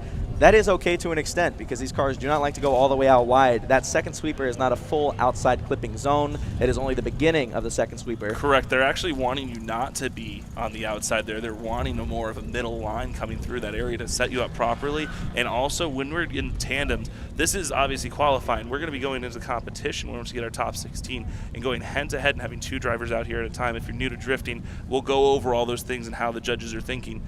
But the way that you go through this and being able to have a followable lead is insanely important. And that's something that if you go too far out or you shove it too far in, it's just not something you can follow. He come in with an 83. Wow, there we go. Definitely showing up. And as we all saw it, we watched it, and we could hear the big numbers tinging in. So right now that actually ties, an 83 ties Lee Yearwood with Sasha. Sasha Prost is also an 83, and the only score above that I'm seeing so far was Brandon McDowell, who's still holding on strong to first place. It's kind of crazy. Brandon McDowell would be on the top. Yeah. It's almost like it wasn't predictable. It's almost like he won last round. It's crazy. I definitely think he could have if he was there, right? Oh, he was. Oh, that's right. Yeah. I'm going to try to pull up the comments here in a section because we're seeing the thing. I'd love to. We're going cold because of lightning. Oh, okay. Okay, so you guys might not hear my voice for a little bit. We might be putting you guys on a commercial break. We are being taken off of this metal scaffolding, or as we would say, a lightning rod. We have lightning within our 8 miles perimeter, which means we are going to be making the cold track call and going ahead and getting onto our sponsors, I think, is going to be best. All right, so thank you guys so much. We'll be right back with USDrift Circuit, Formula Drift Pro-Am Round 2. Stay put. We'll be back with all the action.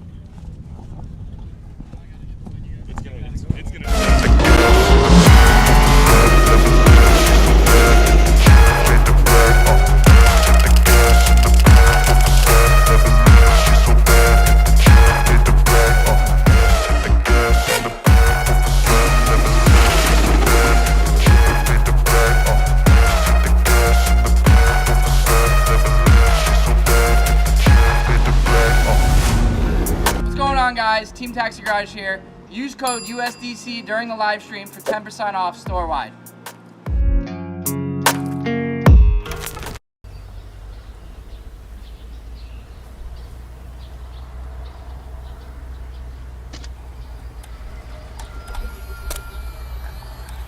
Tire Streets presents Rethink Your Rubber, featuring Accelera 651 Sport, the premier drifting Accelera 651 Sports is made of a race compound that provides superior grip on a multitude of track surfaces. Built with sturdy sidewalls and a tread pattern designed for racing, the Accelera 651 Sport shines in any area. No other 200 tread wear tire can rival the life and durability of the Accelera 651 Sport.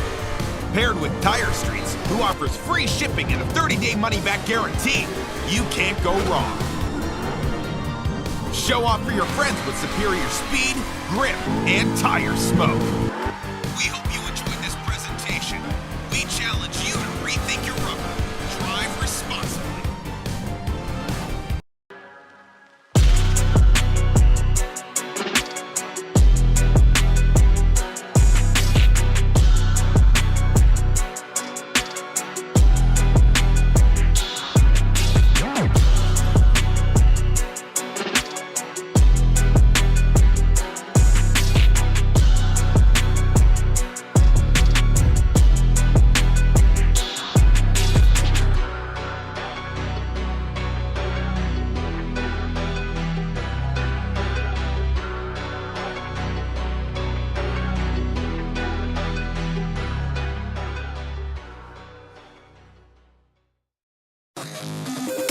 Link is the engine management solution for champions the world over.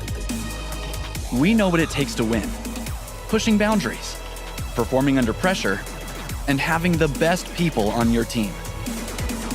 Our tech support are performance specialists, available 24 hours and ready to talk one-on-one about your winning formula. Link ECU, the performance, reliability, and power to get to the podium.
Guys, Team Taxi Garage here. Use code USDC during the live stream for 10% off store-wide.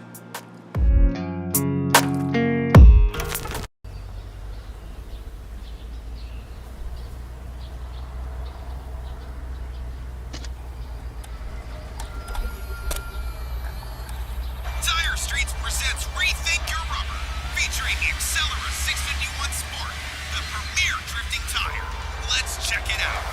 The Accelera 651 Sports is made of a race compound that provides superior grip on a multitude of track surfaces. Built with sturdy sidewalls and a tread pattern designed for racing, the Accelera 651 Sport shines in any area. No other 200 tread wear tire can rival the life and durability of the Accelera 651 Sport. Paired with Tire Streets, who offers free shipping and a 30-day money-back guarantee, you can't go wrong.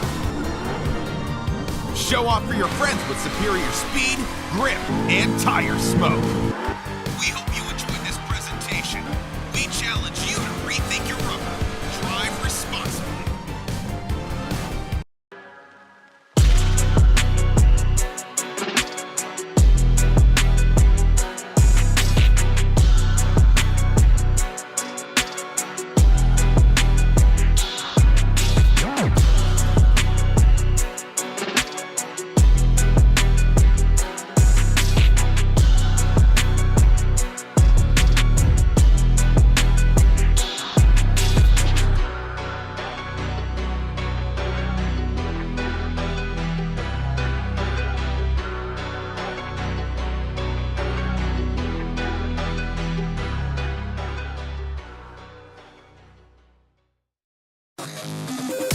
Link is the engine management solution for champions the world over. We know what it takes to win, pushing boundaries, performing under pressure, and having the best people on your team. Our tech support are performance specialists, available 24 hours and ready to talk one-on-one about your winning formula. Link ECU, the performance, reliability, and power to get to the podium.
Guys, Team Taxi Garage here. Use code USDC during the live stream for 10% off store-wide.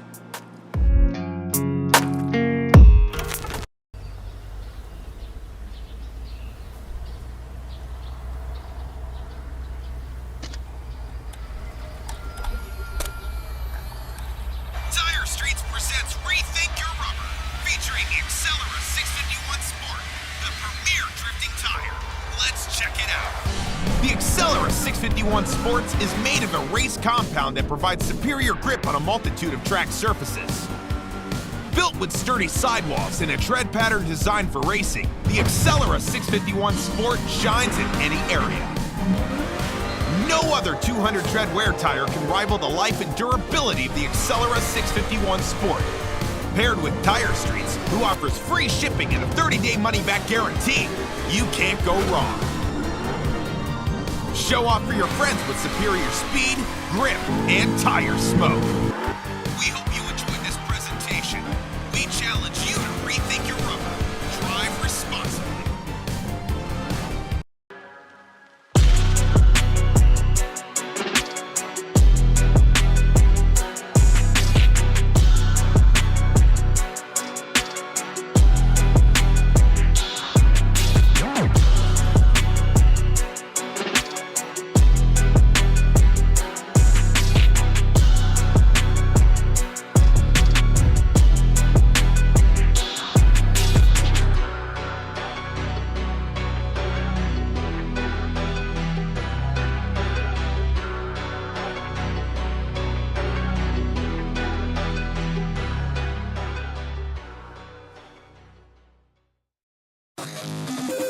Link is the engine management solution for champions the world over. We know what it takes to win, pushing boundaries, performing under pressure, and having the best people on your team. Our tech support are performance specialists, available 24 hours and ready to talk one-on-one about your winning formula. Link ECU, the performance, reliability, and power to get to the podium.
Guys, Team Taxi Garage here. Use code USDC during the live stream for 10% off store-wide.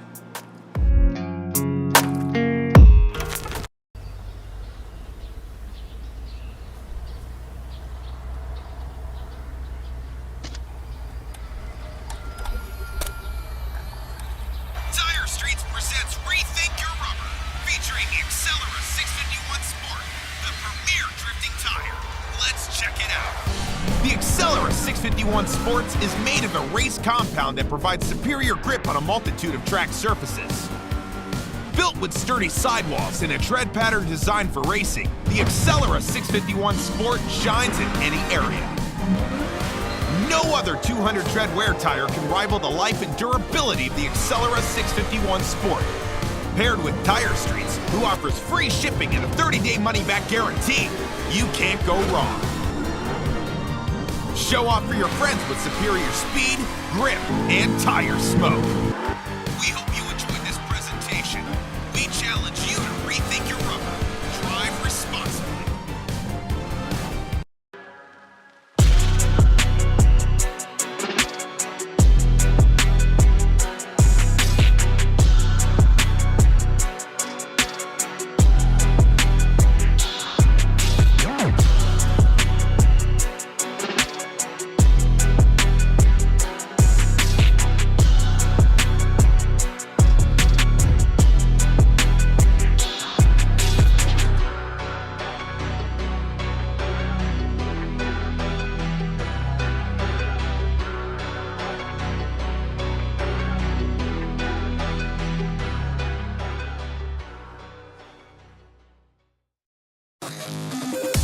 Link is the engine management solution for champions the world over. We know what it takes to win, pushing boundaries, performing under pressure, and having the best people on your team. Our tech support are performance specialists, available 24 hours and ready to talk one-on-one about your winning formula. Link ECU, the performance, reliability, and power to get to the podium.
Guys, Team Taxi Garage here. Use code USDC during the live stream for 10% off store-wide.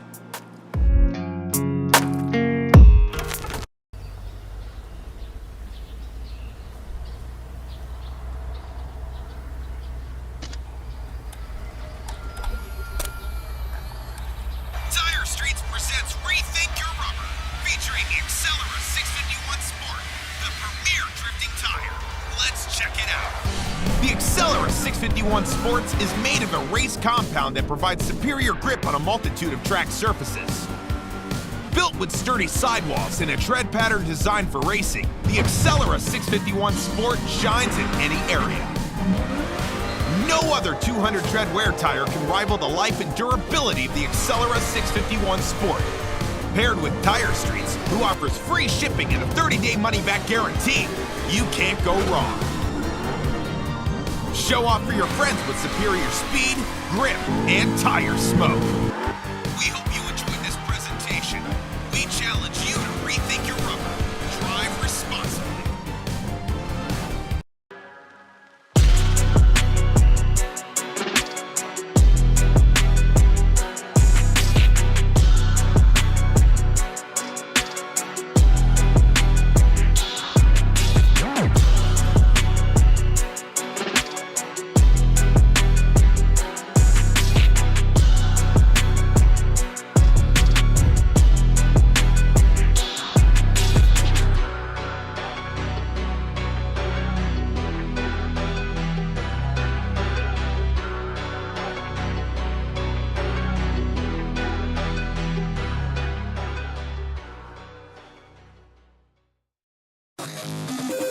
Link is the engine management solution for champions the world over. We know what it takes to win. Pushing boundaries, performing under pressure, and having the best people on your team. Our tech support are performance specialists, available 24 hours and ready to talk one-on-one about your winning formula. Link ECU, the performance, reliability, and power to get to the podium.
Guys, Team Taxi Garage here. Use code USDC during the live stream for 10% off store-wide.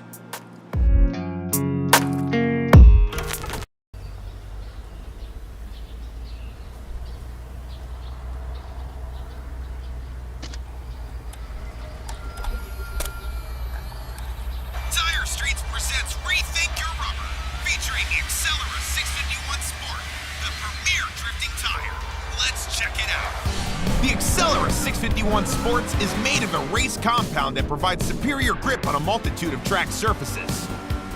Built with sturdy sidewalls and a tread pattern designed for racing, the Accelera 651 Sport shines in any area. No other 200 tread wear tire can rival the life and durability of the Accelera 651 Sport.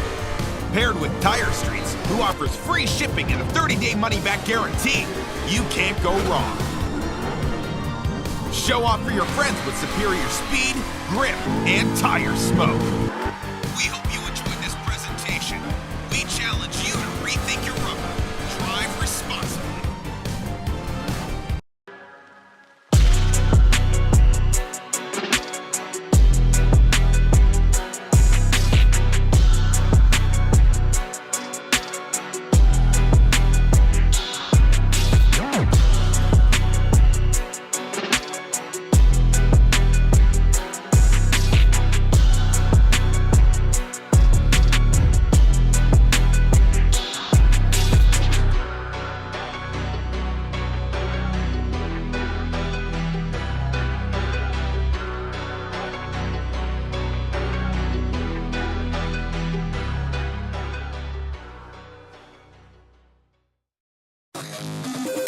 Link is the engine management solution for champions the world over.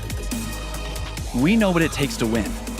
Pushing boundaries, performing under pressure, and having the best people on your team. Our tech support are performance specialists, available 24 hours and ready to talk one-on-one about your winning formula. Link ECU, the performance, reliability, and power to get to the podium.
Guys, Team Taxi Garage here. Use code USDC during the live stream for 10% off store-wide.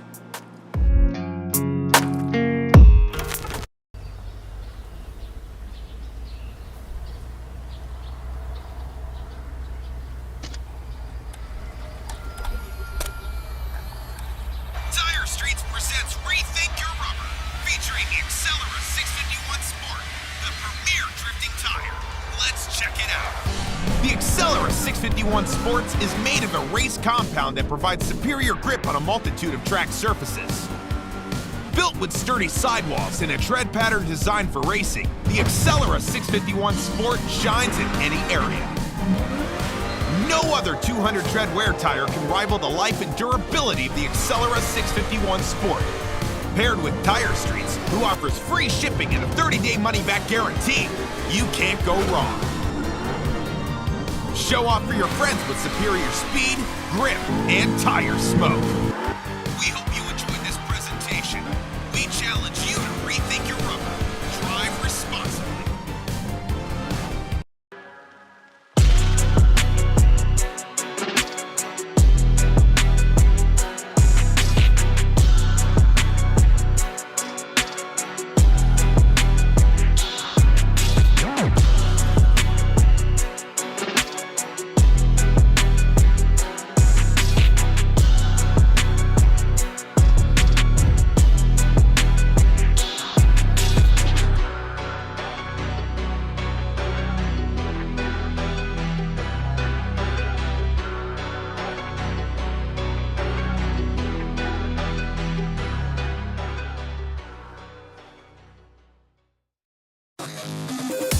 Link is the engine management solution for champions the world over. We know what it takes to win, pushing boundaries, performing under pressure, and having the best people on your team. Our tech support are performance specialists, available 24 hours and ready to talk one-on-one about your winning formula. Link ECU, the performance, reliability, and power to get to the podium.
Guys, Team Taxi Garage here. Use code USDC during the live stream for 10% off store-wide.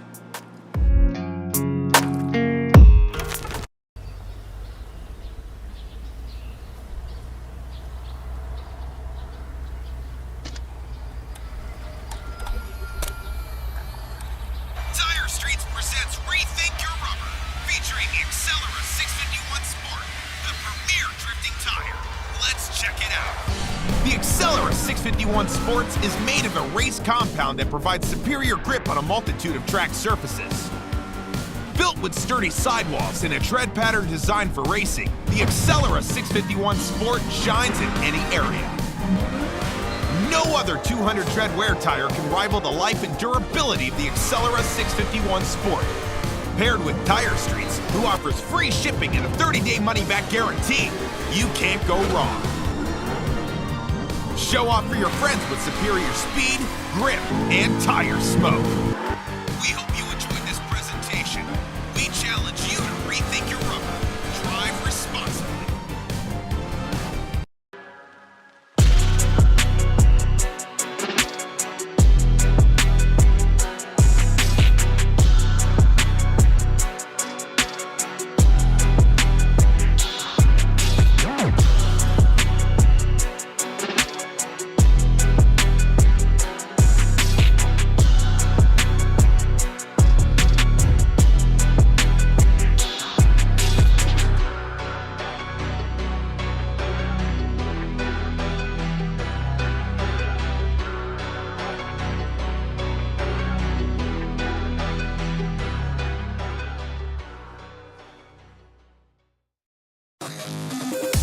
Link is the engine management solution for champions the world over. We know what it takes to win, pushing boundaries. Sebring International Raceway. We had to stop for a little bit because of lightning. We saw that storm coming towards us and talked about it earlier, and we thought we were going to avoid it. Luckily, no rain, but it seemed like you just wanted to give us a little love tap on the way out. I liked your announcing voice there. So like you came in and you started real heavy with the announcing voice. You had the character going, and then it was just like you kind of tapered into your voice, and I liked it. I might bring it out more for top 16. Let's see. Okay. I can't do it for long. Maybe top 16 end. I can also. I'll give mine a try real quick. Can you? Let's see. We'll see. We'll see if it comes out. Start over. We never came back. Let's hear it.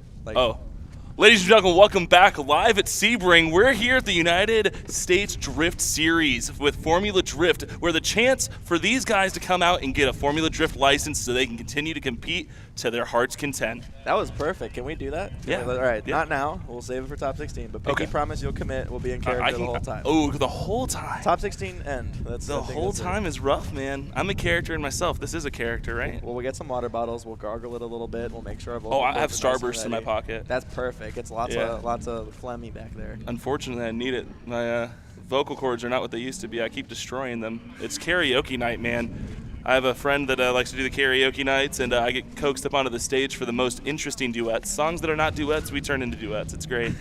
I killed it with Little Mermaid, though, the other day. So, Disney classics coming your way. Oh, A don't la even carte start by around Dustin me. Motors. I'm a Disney freak. You know, I try. That's those challenges. Try not to sing challenge. I don't like that around me. I get offended by how quickly I fall for it if it's a Disney song. Let's get down to business to defeat the Huns. We're going to be an a cappella group. We're actually not going to announce the rest of this. We're just going to do Disney songs for everybody. There's only 2 of us, though. We'd really need the rest of the judges to get in on it. So We don't have enough mics. That's the only reason we're not doing this. The only reason we didn't go full a cappella, everybody at home, is we didn't have enough mics. If you want to see it, put it in the comments. Let me know. All right, so once again, we apologize for the delay. We know it's been a rough start out here. We're trying to get through qualifying, and I know it's been an interesting day when it's come to our timing of things, but the competition scheduled time as posted on the USDrift Circuit page for opening ceremony is still the same. We're looking to hit that same time as all qualifying. If you're watching the stream, again, we apologize, but by the time competition goes, everything should be right as rain, and we'll be ready to have these drivers. By the time it's time to really put everything on the line, and everything should be smooth.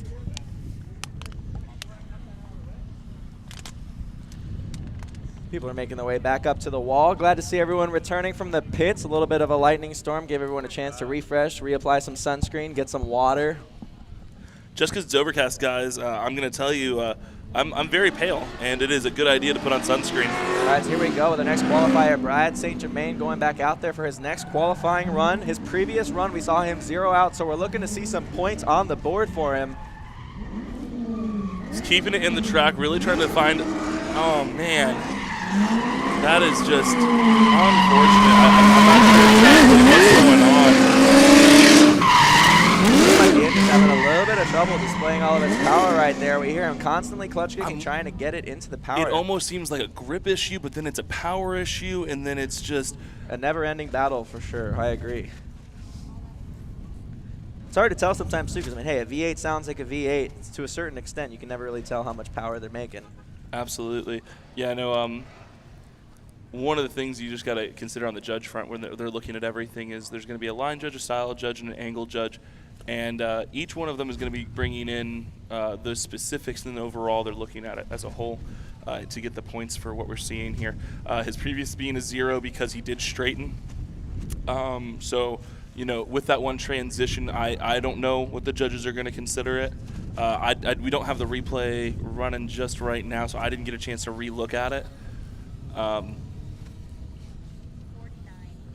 He did get a number in, and it is a 49. All right, so 49 is hey, points are points, and it looks like this competition, as long as you got points down, there's a chance you're going to be able to. Well, currently he's ahead of obviously another 0 that's just coming up. We've got Eric, and then we've also got Alex with a 47. So he is above those, and we're looking for a top 16, and we have how many drivers total? Just above that, I believe. I think we have 18 19. Yeah. I know we've got some issues in the pits going on, unfortunately. I know that Steven is battling with his car, trying to get it on track. He had to not go out for his first one. We've got Ryan Acevedo fighting his power steering belts. you know, unfortunately, the cars can come out here performing, and even when they park over there, they could have had an issue that the judges and us have no idea about. I know I saw a lot of cars being worked on in the pits during our lightning delay. And later we'll be able to get on the ground, have some more conversation with some of these drivers as we go into our break between qualifying and competition. We'll get to go out there and just kind of get a little bit of insight from these drivers, some of the things that we know already. We can understand how that's progressed. And some of these odd behaviors, maybe we'll get an explanation for it. But Brad St. Germain, we see him out here for Jackson Performance, and today he's out here repping the Corvette with Shift Culture, a lifestyle brand. Definitely worth checking them out at Shift Culture Official as their Instagram handle. Got the judges saying send it, so it looks like we're going to be seeing our next driver coming out, Eric. Looking for a score, preferably in the 50s, I think is what he's saying, but I don't think he's just going for a 50 here. I think he's putting it all out here, trying to feint in and get a high score, looking to go ahead and start throwing that smoke in, getting the power on after that angle. Coming around on the outside, trying to set him up here for this transition. Looking like a soft transition, not going too crazy. He's definitely trying to make sure he gets these points on the board. Taking full use of the track, coming around for this slack section, and that's going to be a complete run. That was a complete run. Unfortunately, it looked like he was very shy of that last zone. And now at this point, it's a little bit disorienting for the drivers because you come through that last corner in practice, we saw a lot of drivers just hugging the inside as they're approaching that last zone. And now we know that there's a rear zone they all need to swing out to. So if you get a little bit of tunnel vision there, you might take the wrong line. So it's hard because a lot of these drivers, we are in a competition, obviously. When you're with two cars, it's easy to follow, right? Well, it's not easy, it's a challenge, but you know where that car's going. When you're going through and you're doing your qualifier, and this big sweeper here seems like a party, you know, and that's what they want to do. He got a 59, definitely got into the top end of the 50s there. He is above Ryan Acevedo right now, and a couple other drivers, Alex and you know, gentleman right before him. Definitely not bad at all. Also looks like he's a little bit ahead of Kenneth, who had a 56, so solidifying himself a little bit higher. He's not necessarily up there with the top running group, but definitely, again, points on the board are good. He was still a little bit conservative, but he knew that even being conservative, he had just laid down a bit more consistency. It would lead to a higher score.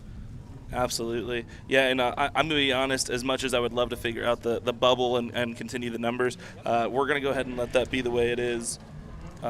Scooting over here so we can get all the judges in some nice shade because the sun has decided to come back out and grace us with its presence. All right, next up, we should have Jaden again. That's the 14-year-old wonder from Canada driving the Corvette for Jackson Performance. And out here in his last run, he came out and put down a 63. Not bad. Definitely something to be happy about. But he's got a number on the board, so he's got nothing to lose. He might as well go out there, and hopefully that's his mindset going into it. Because the further up he goes, I know he's going to want to go against someone on the lower part of the bracket once we start competition. Yeah, he can really go only up from here. He's got a nice looking score. He came out and did well, and especially for the Corvettes we're seeing in this field, he's definitely got one of the, I think, more planted systems going on here. I think that's a real testament, too, when it comes to car setup. I mean, and a lot of people think when they first see something like this, oh, lots of 240s, it's all pretty similar. But here we go, Jaden with this Corvette handling uniquely than others with a nice long initiation, nice e-brake drag, floating his car into that first corner. He's coming out to that outside zone. Not a ton of smoke, but the car still seems planted as he transitions. He's looking for that textbook definition of what the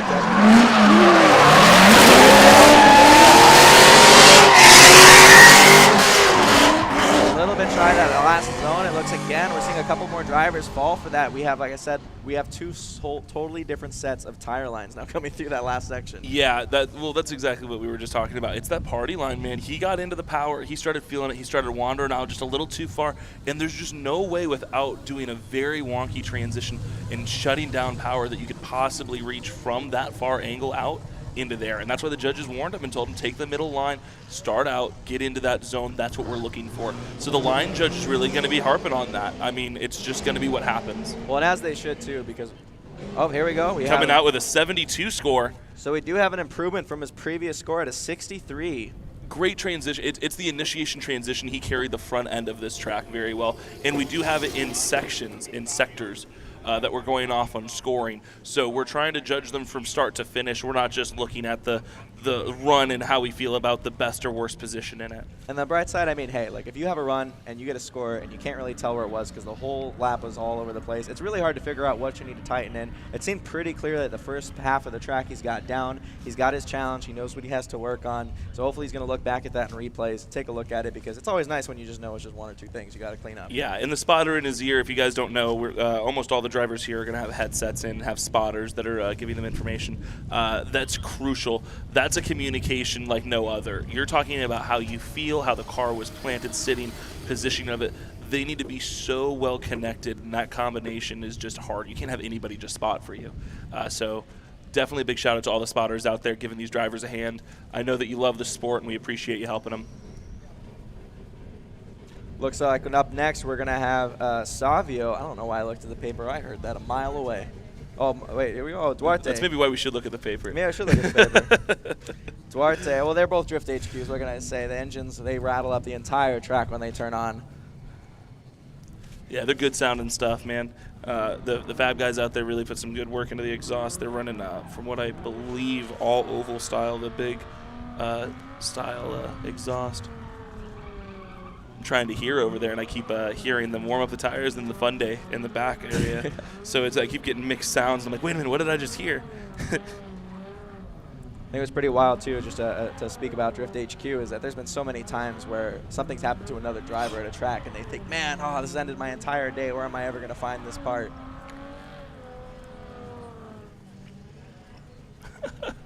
And then they'll go to Drift HQ, and sure enough, they'll say, oh, your entire angle kit assembly? Oh, well, we have this in the back of a minivan. Why don't you buy it off us? We'll get you set up. Yeah, Duarte coming up. Phenomenal driver, and I can't wait to see this run. Sitting right now with a 70, just a point above Savio. Let's go ahead and see what he can make of this one. Rocking the very nicely liveried. Oh, it looks like a lot of momentum into that entry. He's going to break it with a little bit of left foot braking, getting himself right on the line. Nice to see that he didn't overshoot that with how fast he came into it. Lots of plumes of smoke as he comes in. He's getting nice and friendly with that gas pedal as he looks to transition, set himself and lock him into this outer zone. Lots of Great transition and coming into the area, took outside line, but then still found a way to get in the middle and get where he needed to go. What we were just talking about is being insanely hard. He just did. It's giving me goosebumps. I really enjoy watching that man drive. And look, he came from a 70, and there were a couple moments there, even I was watching this and thinking, oh my God, what's he going to do with all his momentum? And immediately gets the car angled, gets on the gas, and he came right to the edge of this driving line, right where all this tire marbles are, where once you get on that, that's like ice. And he was inches away from it when he found all the grip and peeled out into the next clipping zone. I feel like I'm hearing over the radio Savio is back out again for his second qualifying, even with the alternator that's burned out, even with the bearing situation he's got going on. I believe that he's going to be coming over. I'm waiting on a score still for Duarte. Coming out with a 76, Duarte improving his score. And we're getting thumbs up from all the judges. Savio can get out there, getting pulled off the jump pack, and ready to go. That's dedication right there. You know, it's crazy too, is that when it comes to these cars, I'm so thankful that these runs are a little bit short, because there are some problems that you can absolutely just continue to handicap yourself through the event. Do whatever you need to do to limp the car, because you just need one run right now. You need to get points. You need to get in the game. Yeah, and I mean, we've got other drivers that have been dealing the blue BMW that was out here that you're a big fan of. He was having issues with power coming in. As simple as a terminal having corrosion and issues there was preventing him from getting the RPM ranges he needs. These ECUs, computers, and all that kind of stuff are very picky, and they need to be taken care of. That way the car can perform at its most. We're asking every part on these cars to be pushed to their max to perform basically aerobatics on the track.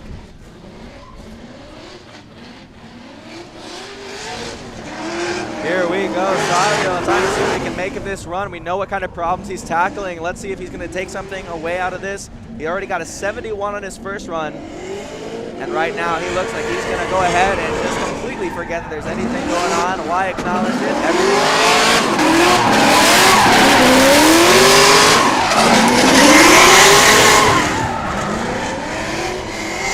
Unfortunately, having some issues coming in and out of that first zone into the second. Looked like we had either some sort of power or something. The car looked like it unsettled itself a little bit, which made it rather hard for him. Put him out into the marbles like you were just talking about, and had him throw some cones our way, which is the first time I've seen the cones come our direction. And you know what? I didn't even blink. I didn't squint. I didn't flinch. If that's the way I'm going to go out, okay. You know, I would normally say, oh, we're safe. We're behind this huge K-rail and we can move. I'm actually teetering on a metal bracket here and cannot move anywhere. So, we're looking that he just got a 75, improving on his 71. He was one front of Duarte. Now he's one behind. I know that's going to be a conversation in the pits, and I wish them both the best of luck.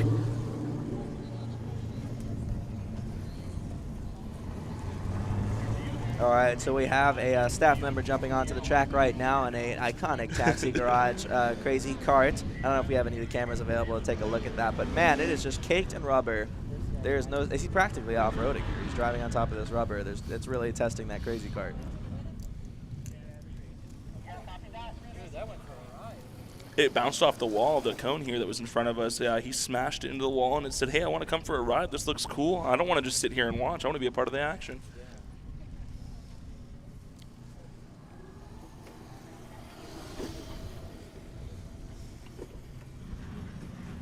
Again, we're really happy to see Taxi Garage out here, guys. That product, it is such an exciting one. Every time I see one, I just want to reach for my wallet.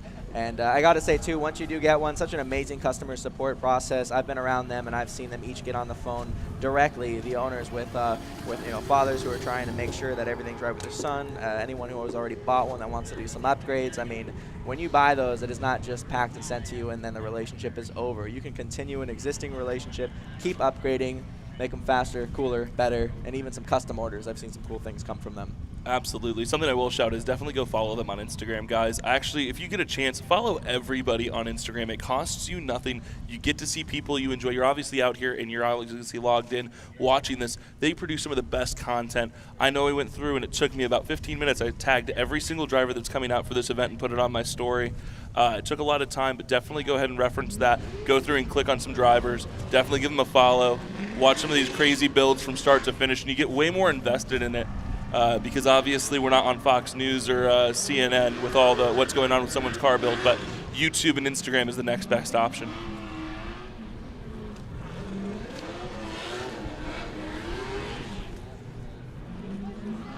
So next up for qualifying, we should have Connor O'Sullivan going for his next run. All right, Connor's getting a thumbs up to go ahead and perform here. Coming with a 0 right now. Needs to get some points on the board if he's looking to get into this top 16. And he is looking for it. Going in hard. Lots of power. Good initiation. Smoking early on this. Coming around the corner. I'm getting excited, guys. I hope you guys are too. Coming around in this second outside zone. Definitely filling it all up. Let's see what line he takes on this next one. He's a little wide. He's going to shorten it up. Hopefully in time to come in that outer zone, which he does. Coming right in time. Coming through and going under the arch. What an amazing run.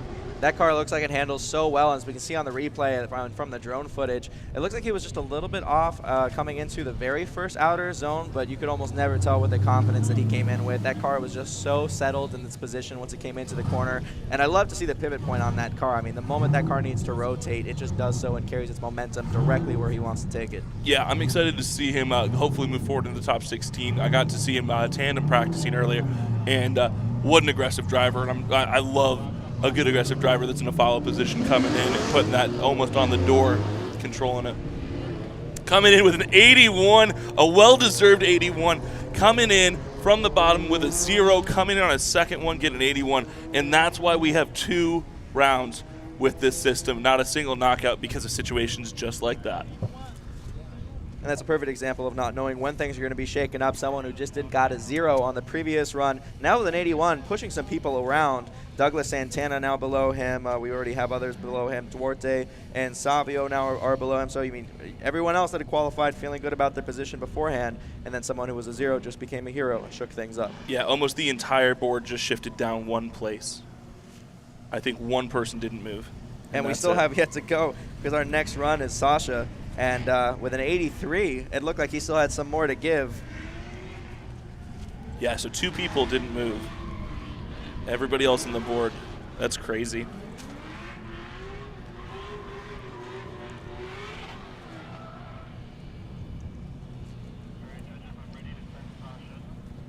Getting the thumbs up from Sasha here. Getting the thumbs up from the drivers. Nice pan of Sebring International Speedway here, end of our track. There we go with Sasha looking to do a phase entry again. A token entry by Sasha. He makes way into that first corner. He's looking to get a lot of angle while still keeping the momentum up so he has enough speed for this transition to get smooth and push him all the way out to that outer zone. This should be the best line where it is right now. And he's going to pivot his car, and look at that as he makes his way and targets that last outside zone. Oh my gosh, all the angle there to find that next zone. He was in the power, steering as much as he could to make sure he was lined up for those rounds. He is trying to improve that score, trying to throw some big angle, and he did. And even watching that replay, we can see for sure on that first outer zone, he had just absolutely lined the cones with the tire smoke on the back of his car. I mean, watching this replay, I just see that if I had to give an example of what we're trying to pull off here, it just looks like that's a pretty decent one to say. Yeah, I'm honestly impressed that he didn't start flinging cones. He was just missing them. New top, 89. What we would expect out of him, he has been out here killing it, and the judges liked what we saw. That's why we got excited too. That is our new first place leader, knocking out Brandon McDowell, who had an 85. And just as we saw, I mean, hey, we saw that run. I don't think any of us could agree. That seems unanimous, not just between the judges, but us announcers as well. Absolutely. Well, I mean, the judges we got here coming out are seasoned veterans in this and are doing this really because they love the sport. They don't like to just stand on scaffolding in the hot sun. They really enjoy what's going on the paddock.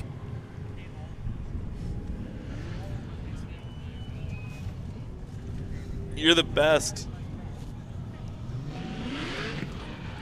All right, where did these come from? If you don't want it, I'll eat it. Oh, I'll definitely take it. We're getting fans from Cricket Drift HQ, my buddy.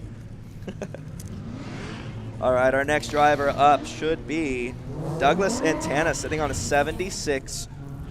Definitely room for improvement, but he's also very safe right now, so we'll get to see what he decides to make of this. Definitely no reason to hold back.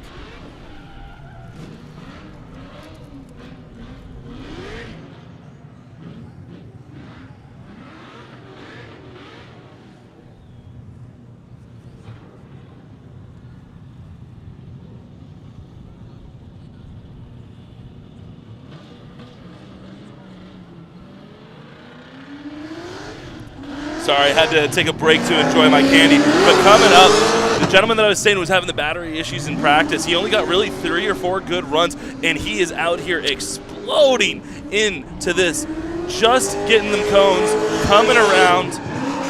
I mean, this is what I'm trying to enjoy. Guys, if you want to focus.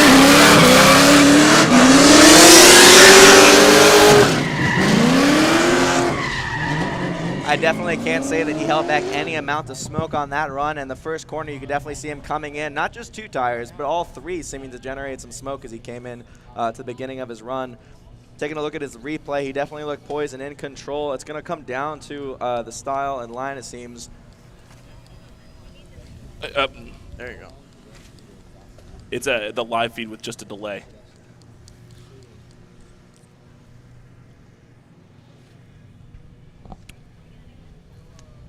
I can ask. Yeah, can we get I'm that? just gonna I'm gonna turn my mic off here real quick, guys, and give me a second.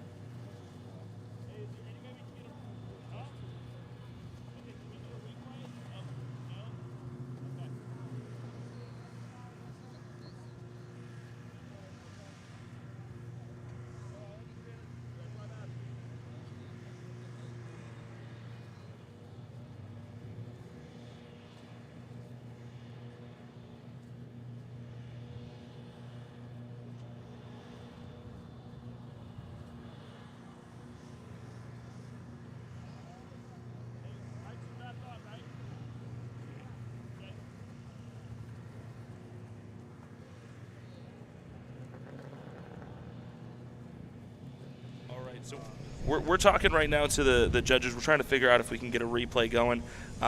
Judges are really just trying to make sure they're doing their job the best they can. I think this is going to be a perfect time while we're waiting on that. I know you guys saw a lot of commercials, but I do want to thank some of our sponsors coming in here.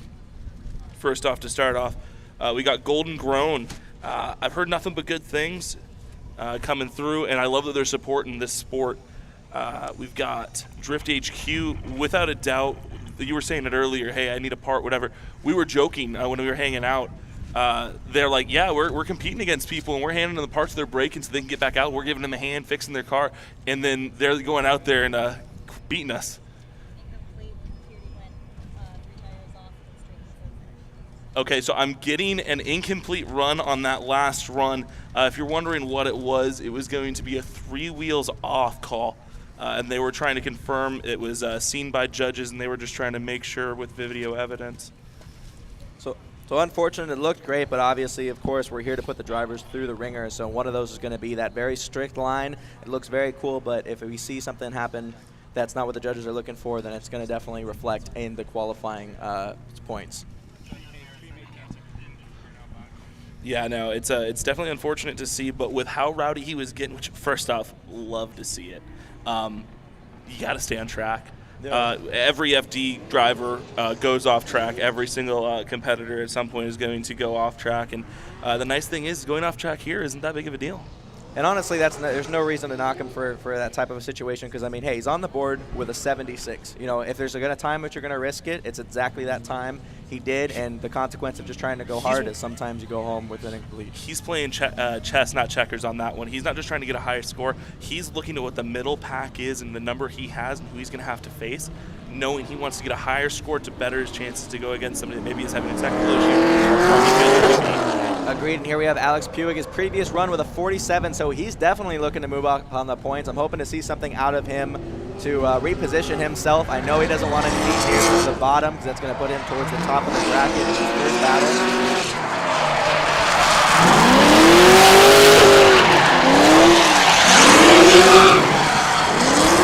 Definitely see him sending it with what he has, giving it all the beans there. He's not being conservative, but he's also got to be safe because he's been having the brake issues. And it looks like he got a little unsettled there in the second. You know, what are you seeing there? Yeah, I mean, I'm looking at a little bit of conservatism, and I understand because, I mean, hey, if you're just looking to do better than a 47, you definitely have to play your cards right. You want to be somewhat conservative, but you also don't want to be too aggressive because it's not the time to go for the highest score possible and make a mistake. You want to end up in the game. Right now, he just wants to be somewhere at least in the middle of the grid, get out from the bottom, so he's not going to have a tough battle his first time out in competition. Absolutely. Now we got a great staff out here fixing the cones every time they're touched. That way the judges and the drivers have adequate points of contact and reference. They're going through their sheets so that they can get a score to us here.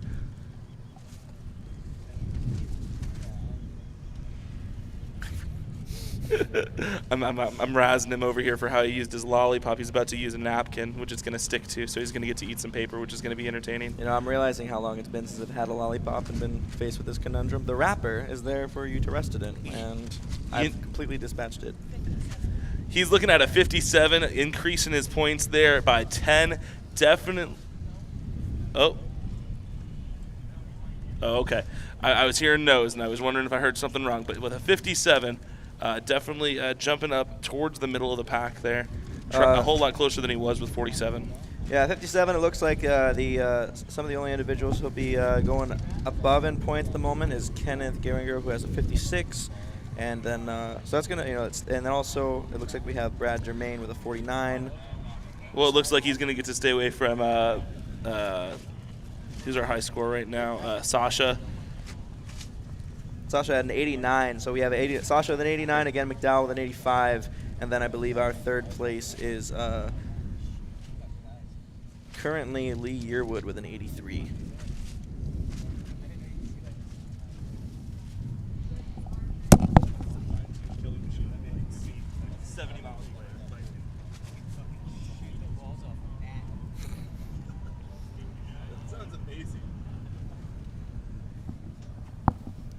All right, so our next driver, Adam Ginkel.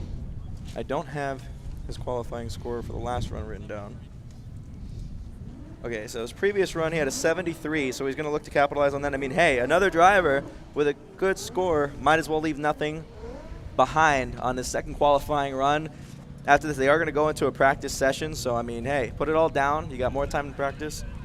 and figure out if you got anything going on with your car. Now's the time to dial it in, figure out what the little changes you made in between the first and second qualifying, and make the most of it.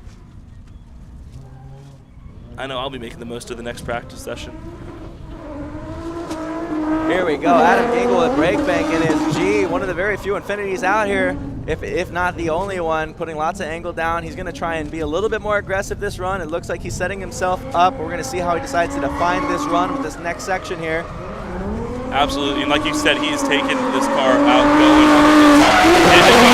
There on the line, and a little wide. Enjoying the pinstriping on it and enjoying the nice tire creme brulee that was forced into my mouth while I was talking there. Oh, man. So that was Adam Ginkel again with brake bank, longtime South Florida resident and drifter of just any track he can get his hands on. Had that car for a while now, so he's got lots of seat time in it at lots of different tracks. I did notice one of the areas, and this has been a pretty consistent theme, is coming past this touch and go on the second sweeper. It seems at the moment this bumper touches this rear sweeper, this little touch and go, you need to immediately begin that pivot to fulfill that next outer zone. It seems like anyone who misses that even by a few feet has an uphill battle to get themselves to the next clipping zone. Yeah, and his previous run being a 73, judges are giving a 80 on this last one, bumping him up, and we're just seeing some phenomenal driving out here, guys. This is literally people that want to compete and go on to the next stage into Formula Drift and other drift series. Right now, this is all just to build our bracket. Remember, these guys are strategically just trying to get themselves in the show. It all becomes a much more harder go big or go home stance once we go into competition as we move from top 16, grade 8, top 4. The closer we get to the end of this battle, the drivers that remain are going to leave less and less on the track, because this determines their future. The drivers that do well on this get one step closer to Formula Drift, and this is one of the only opportunities to do so in the state of Florida. Actually, it's the only one. So if you want to compete, you want to cheer on your favorite drivers, definitely come on out here. If you think you got someone that is a friend of yours that you know needs to be out here showing what he's got, convince them, get out here, show us what you got. Oh, absolutely. And even if competition isn't in the goal and you're just having to have fun, party events are phenomenal. Best people you're going to hang out with, 3-day, 2-day events. All great. One thing I will say that's going to help you a lot too and help these drivers out is after this next break that we're going to be having with the practice, and we're going to do an opening ceremony and going straight into top 16, and it is going to be a fight to the finish to see who walks away with the beautiful carbon fiber cup. Honestly, share it. Give them a follow on Instagram, put it on your story. Hey, this is what I'm watching. What are you up to? Most of the time when I'm not at these events, I've got it on the main TV, sitting back, having a good time, having some friends over, making some burgers. Honestly, some burgers and beer sounds pretty good right now.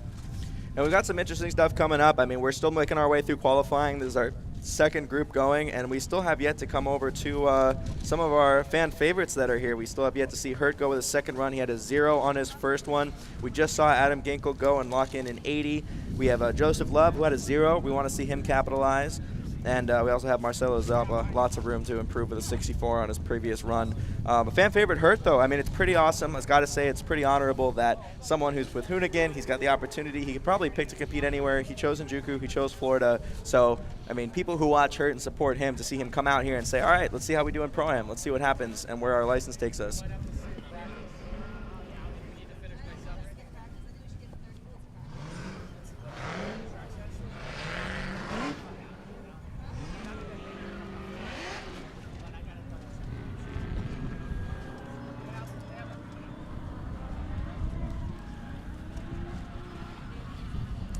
All right, getting information with the track, everything. They're giving us some information about possible lightning delays, other delays that we might be proceeding. Obviously, because we are on a time constraint here, we do want to coming out. This is Joseph Love. He just had a 0 on his previous run. We're looking to see him put down some points to secure his spot in the show.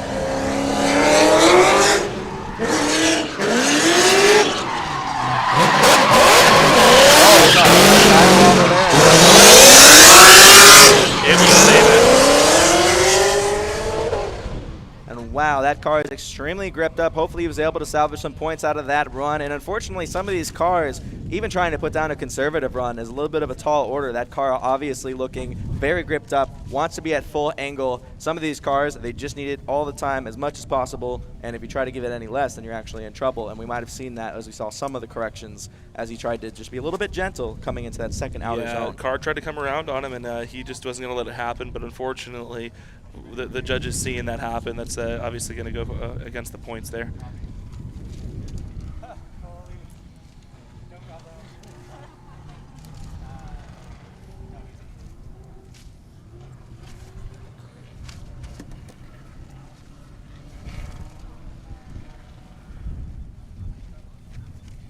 Speaking of food earlier, Smoke Daddy definitely provided some amazing food for us. He's coming in with a 62, putting him on the board. We're going to have to look at it and see what that puts him at in the numbers here once we finish the qualifying, so we can give out the bracket numbers and figure out what we're doing with practice. Yeah, that may not be ideal. We do have lots of 80s on the board. We have lots of 70s, and we know he's in the lower 60s. But, hey, he's coming from a 0. You got to be in the game. You got to be in it to win it. And as long as he's in it, he's still got a chance.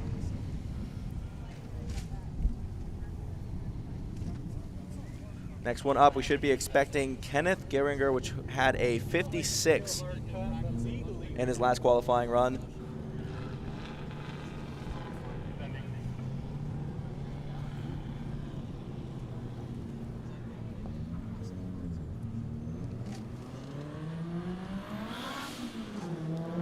All right, coming on out.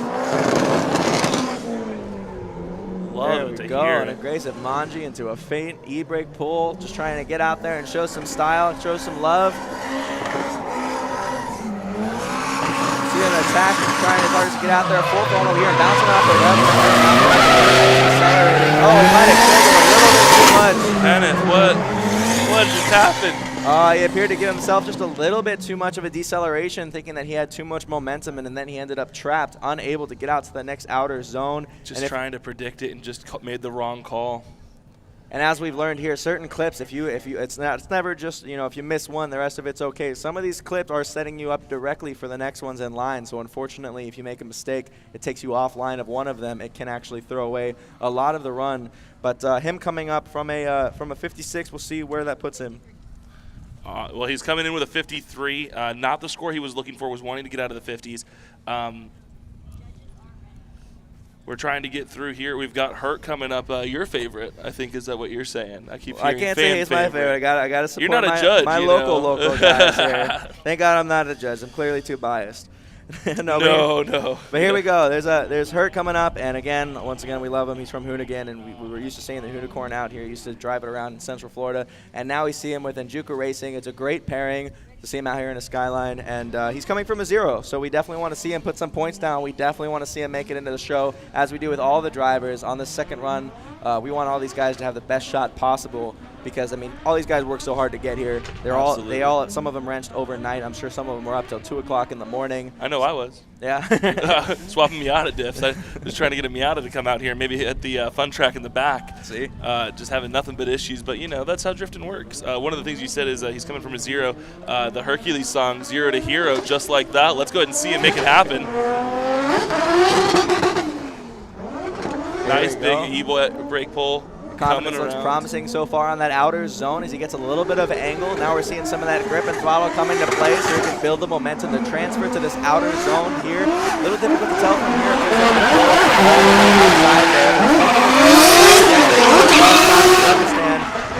And it looks like he came way short of that last outer zone. But very smooth. He seems like he's definitely getting much more accustomed to that car. Obviously, Hurt has had a lot of seat time in the cars he's familiar with. But this one with Njuka Racing, he's only gotten a handful of opportunities to drive it. So happy to see him out here. Happy to see him connecting everything. And he seems like he's getting more and more comfortable with the car every run. Yeah, it definitely looked like when he went in, he had the power and he was going there. He did the e-brake pull, and then he was letting it figure itself out, plant itself, then get into power. Coming around, just really trying to make sure he had the car settled and sitting where he wants. Coming around the second one, something just got off the line. 72. But with that, still getting a 72 from the judges and jumping up ahead of a lot of people, which is no real surprise on the score. So Yeah, Not a and bad he was run. coming from a 0 as well. And some of these drivers, too, I mean, what a lot of people don't realize is some of these drivers have very interesting dynamics. Some of them don't qualify super well, and then they get into competition, and they are glued to doors left and right. You can never judge a driver based on qualifying, especially because I'd even go to say that qualifying can be sometimes more intimidating than tandem, because when you're behind someone, your instinct kicks in, and when it's just you out there alone, it's really easy to overthink, overjudge, and anticipate things incorrectly. Absolutely. Definitely. Is this Marcelo out here? Yeah, it looks like Marcelo. That looks like Marcelo's out there, and his Doesn't look like BMW. Steven was able to fix his car there, unfortunately. Something that happened during practice. He's not been able to hit either qualifying, which is just heartbreaking.